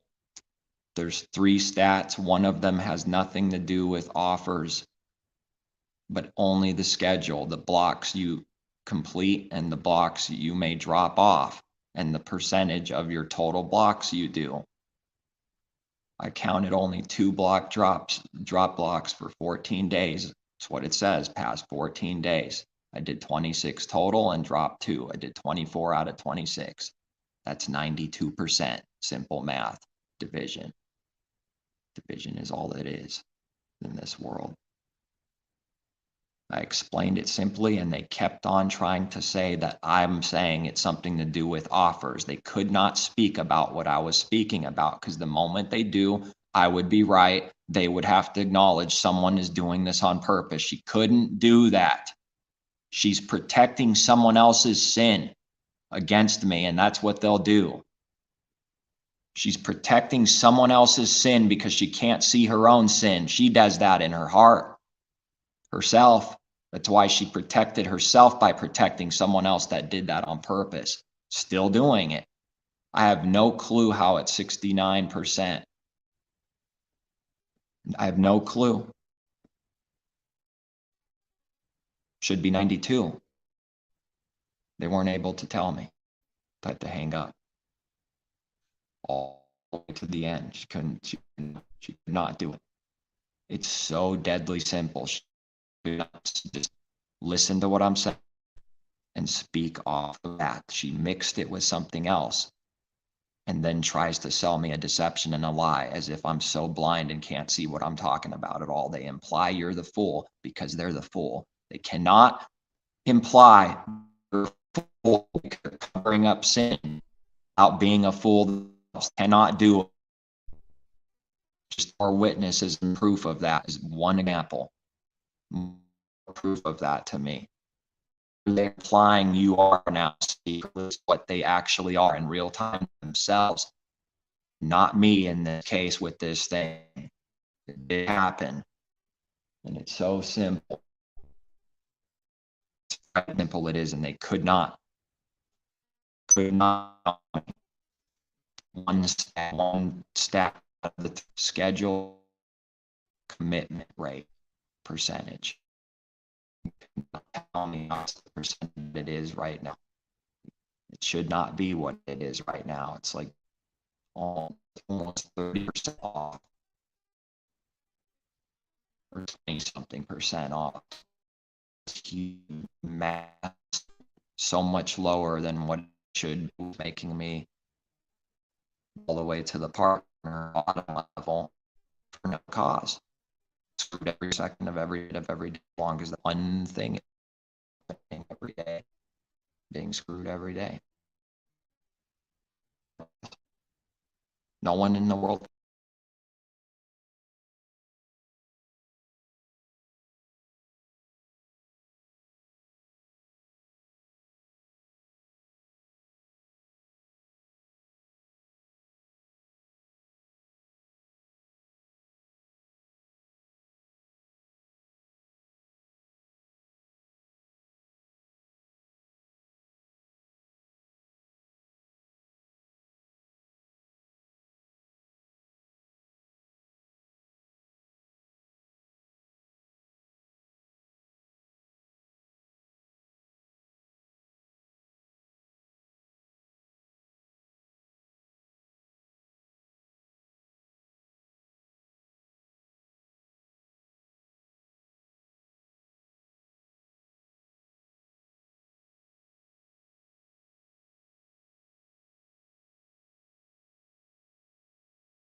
Okay, it looks like I lost it for a second, but I think I better end it here. But it's just more evil to see. Unbelievable. It doesn't feel like the whole world's against you. I know it is. It's become true. It's becoming true more and more every day. It is foul. It is frighteningly blind. Hard to comprehend blind. It's astonishing. They know not what they do. Why would someone want to protect someone else's sin that they don't even know personally even? That's incredible to me. And yet that's what's happening all the time. We have to figure out why, and understand it, because they're protecting themselves. It's never going to look like it, what the truth is and what we say. It's never going to look like it because of the image the devil sells everywhere all the time. How can we say that that person is doing the same thing? Is she messing up some literal numbers on an app for somebody? They'll say, what do you mean doing the same thing? Because they don't see anything from the heart, what we're speaking. They are guilty. They know it somewhere. They do the same works to others constantly. It doesn't have to be through a literal carnal app screwing someone's percentage. They're guilty. They're doing the same things themselves. Every day to people constantly. It's the truth. That's why someone protects someone else's sin, because they don't want to expose themselves. They're not protecting anyone. They're not loving anyone or covering anyone. Covering someone else's sins is not the truth. It's not love. Therefore, they're not doing the true covering and forgiveness and what love is. They're doing the wickedness. They're doing the image of the beast. That's what's happening. It's once again comparing that which is false, the carnal, and that which is true and real, spiritual, the heavenly things. It's that contrast. They only look like they're doing the true. They only look like they care about someone. They don't. And the works prove it when the tests come on people, that they only will work for themselves and sacrifice everyone else that they must in order to keep themselves growing and alive in the beast and protected. Raise itself up. It'll only work for itself. It doesn't love or care about a single soul besides itself in this way. It's all perfect selfishness and hate. Then it's going to go around claiming that the truth is wicked and that it's full of hate. Everything that a man does, if they did it in front of a mirror, it would be the truth. They would finally start speaking truth for every accusation and every evil thing and judgment someone does. If a mirror was in front of them, that would be the truth every time without fail. When it points the finger, just put a mirror in front of itself. Then you have the truth. And that's not easy to see, because I found that to be deadly perfect, accurate also. Perfectly accurate and true also. Scary, accurate, and true. frighteningly blind is what it's proving. Very blind. No sight. That's what it is to be lost. That's what it means to be lost. It's something like being lost outside and out in the sea or something in the desert. It's something like that. Every direction looks the same. It's all the same. It's all one evil thing. Lost, blind, doesn't know where it came from or where it's going. It all looks the same. There is no direction.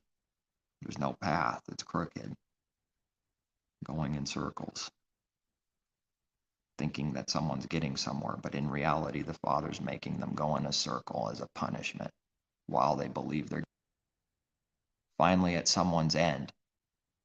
They will see a flash of lightning that their whole life was like that before they take their last breath, that they just went in a giant circle and went nowhere. That's a frightening end. That's something a believer should not want and fear. Fear the Father for that reason, so that it's not his people, so that a way is made so that that's not a believer's end. But the exact opposite. Not only went somewhere, but finished all the way. The highest point at the end, the best point at the end. Knowing where we come from and where we go, as Messiah taught. He says we know where we come from and where we go. He said, you do not know where we come from, where we go. They don't know. They don't know even for themselves where they come from or where they go. They wouldn't believe it if it were told to them. I work a work in your days that even though it were told to you, you wouldn't believe it. That's what we read. Maybe I'll find it real quick.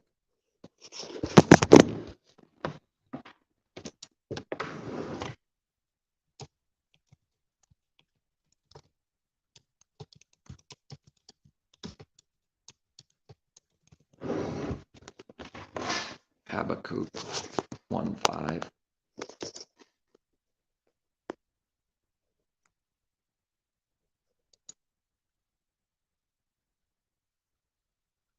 Mm, 1:5. Look among the nations and watch. Be utterly astounded. That's a command. Oh, that's happening. That's growing. Be utterly astounded. Look among the nations. Look among the whole world and watch. Be utterly astounded. For I will work a work in your days, which you would not believe, though it were told to you. And this is true for believers too, but it's working out for the good instead of evil and destruction. Separate from that other thing, only working out for evil and no sight. This is utterly true. I wouldn't have believed it if it were told to me. Didn't see it in the beginning, didn't see anything in the beginning. Nothing in the beginning, like a baby born, knows nothing. You would not believe though it were told to you, but yes, there is a way now for those that believe. From raising up the Chaldeans, a bitter and hasty nation, who's raising them up? The Father, which marches through the breadth of the earth to possess dwelling places that are not theirs. They are terrible and dreadful, their judgment and their dignity proceed from themselves. Their horses also are swifter than leopards and more fierce than evening wolves. They charge, their chargers charge ahead. Their cavalry comes from afar. They fly as the eagle that hastens to eat. They all come for violence. Their faces are set like the east wind. They gather captives like sand. Saving people, I guess. So they think. They scoff at kings, and princes are scorned by them. They deride every stronghold, for they heap up earthen mounds and seize it. Then his mind changes, and he transgresses, and he commits offense, ascribing this power to his God. Ascribing it to his God. His mind changes, and he transgresses. He commits offense, ascribing this power to his Elohim. Are you not from everlasting, Is that word olam olam?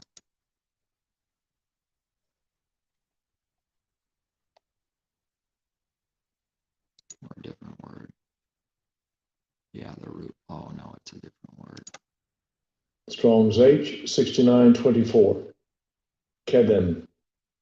Kedem. Translated most of the time as east, then old, eastward, ancient. Are you not from everlasting? What was it? O Yehovah, my Elohim, my Holy One. We shall not die. O Yehovah, you have appointed them for judgment. O Rock, you have marked them for correction. What is the mark of the beast? You are of purer eyes than to behold evil, and cannot look on wickedness. Why do you look on those who deal treacherously, and hold your tongue when the wicked devours a person more righteous than he? Why do you make men like fish of the sea, like creeping things that have no ruler over them? They take up all of them with a hook, they catch them in their net, and gather them in their dragnet. Therefore they rejoice and are glad. Therefore they sacrifice to their net and burn incense to their dragnet. Because of them their share is sumptuous, and their food plentiful. Shall they therefore empty their net and continue to slay nations without pity?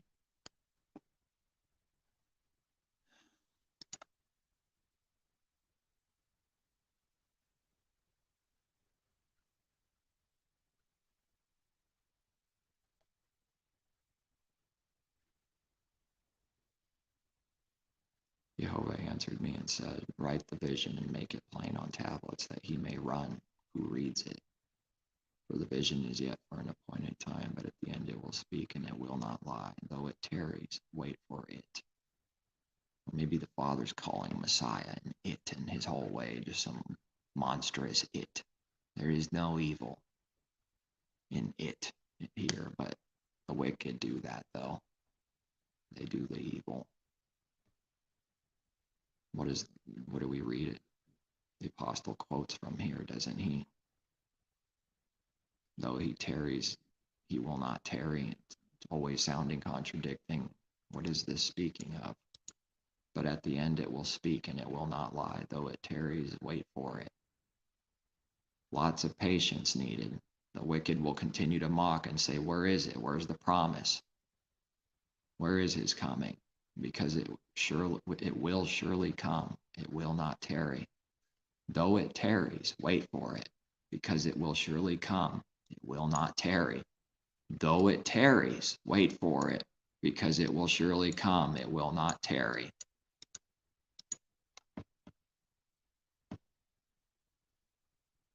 Because there's a truth about this waiting. There's a truth about this not coming yet fully, and it's been a long time, and time. Wait for it. It will surely come. It will not tarry. So now this not tarry is speaking of that it will finally come. It's not going to ever be able to be called that it tarried, because it will come. Once it comes, no one will ever be able to say it tarried in a wicked way that it will never come. So there is a discernment between the two tarries. They're not exactly the same. So who cares what it sounds like? But isn't this speaking of Messiah and something in the whole way, not just Messiah, man, but the whole way, and what it means and represents to follow Messiah. And it will not tarry. It will surely come. Behold the proud, his soul is not upright in him, but the just shall live by his faith. Yes, these things are quoted somewhere in the New Testament. Indeed, because he transgresses by wine, he is a proud man. He does not stay at home, because he enlarges his desire is Sheol, hell, and he is like death and cannot be satisfied. He gathers to himself all nations and heaps up for himself all peoples. Will not all these take up a proverb against him and a taunting riddle against him and say, woe to him who increases. What is not his, how long? And to him who loads himself with many pledges. Will not your creditors rise up suddenly? Will not they awaken who oppress you?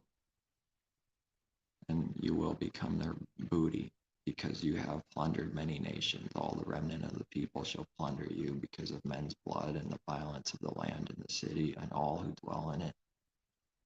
Woe to him who covets evil gain for his house, that he may set his nest on high, that he may be delivered from the power of disaster.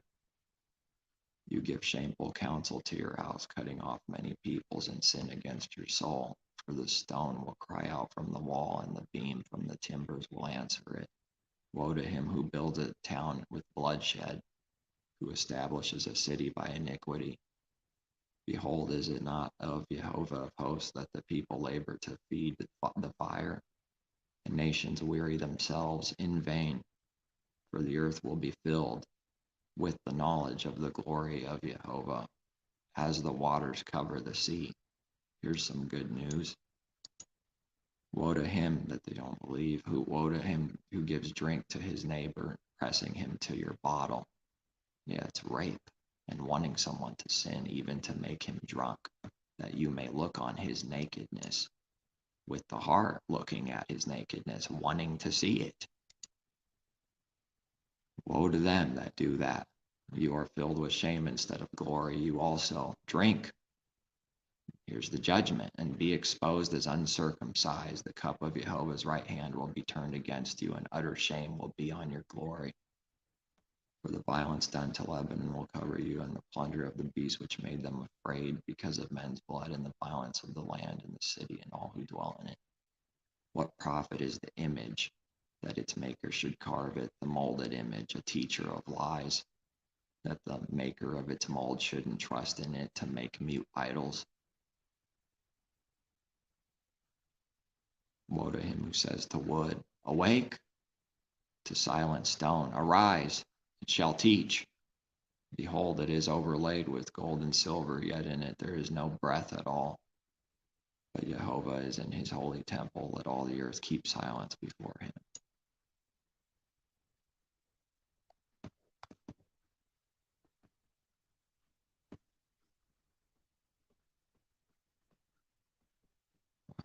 Please take care, seek truth from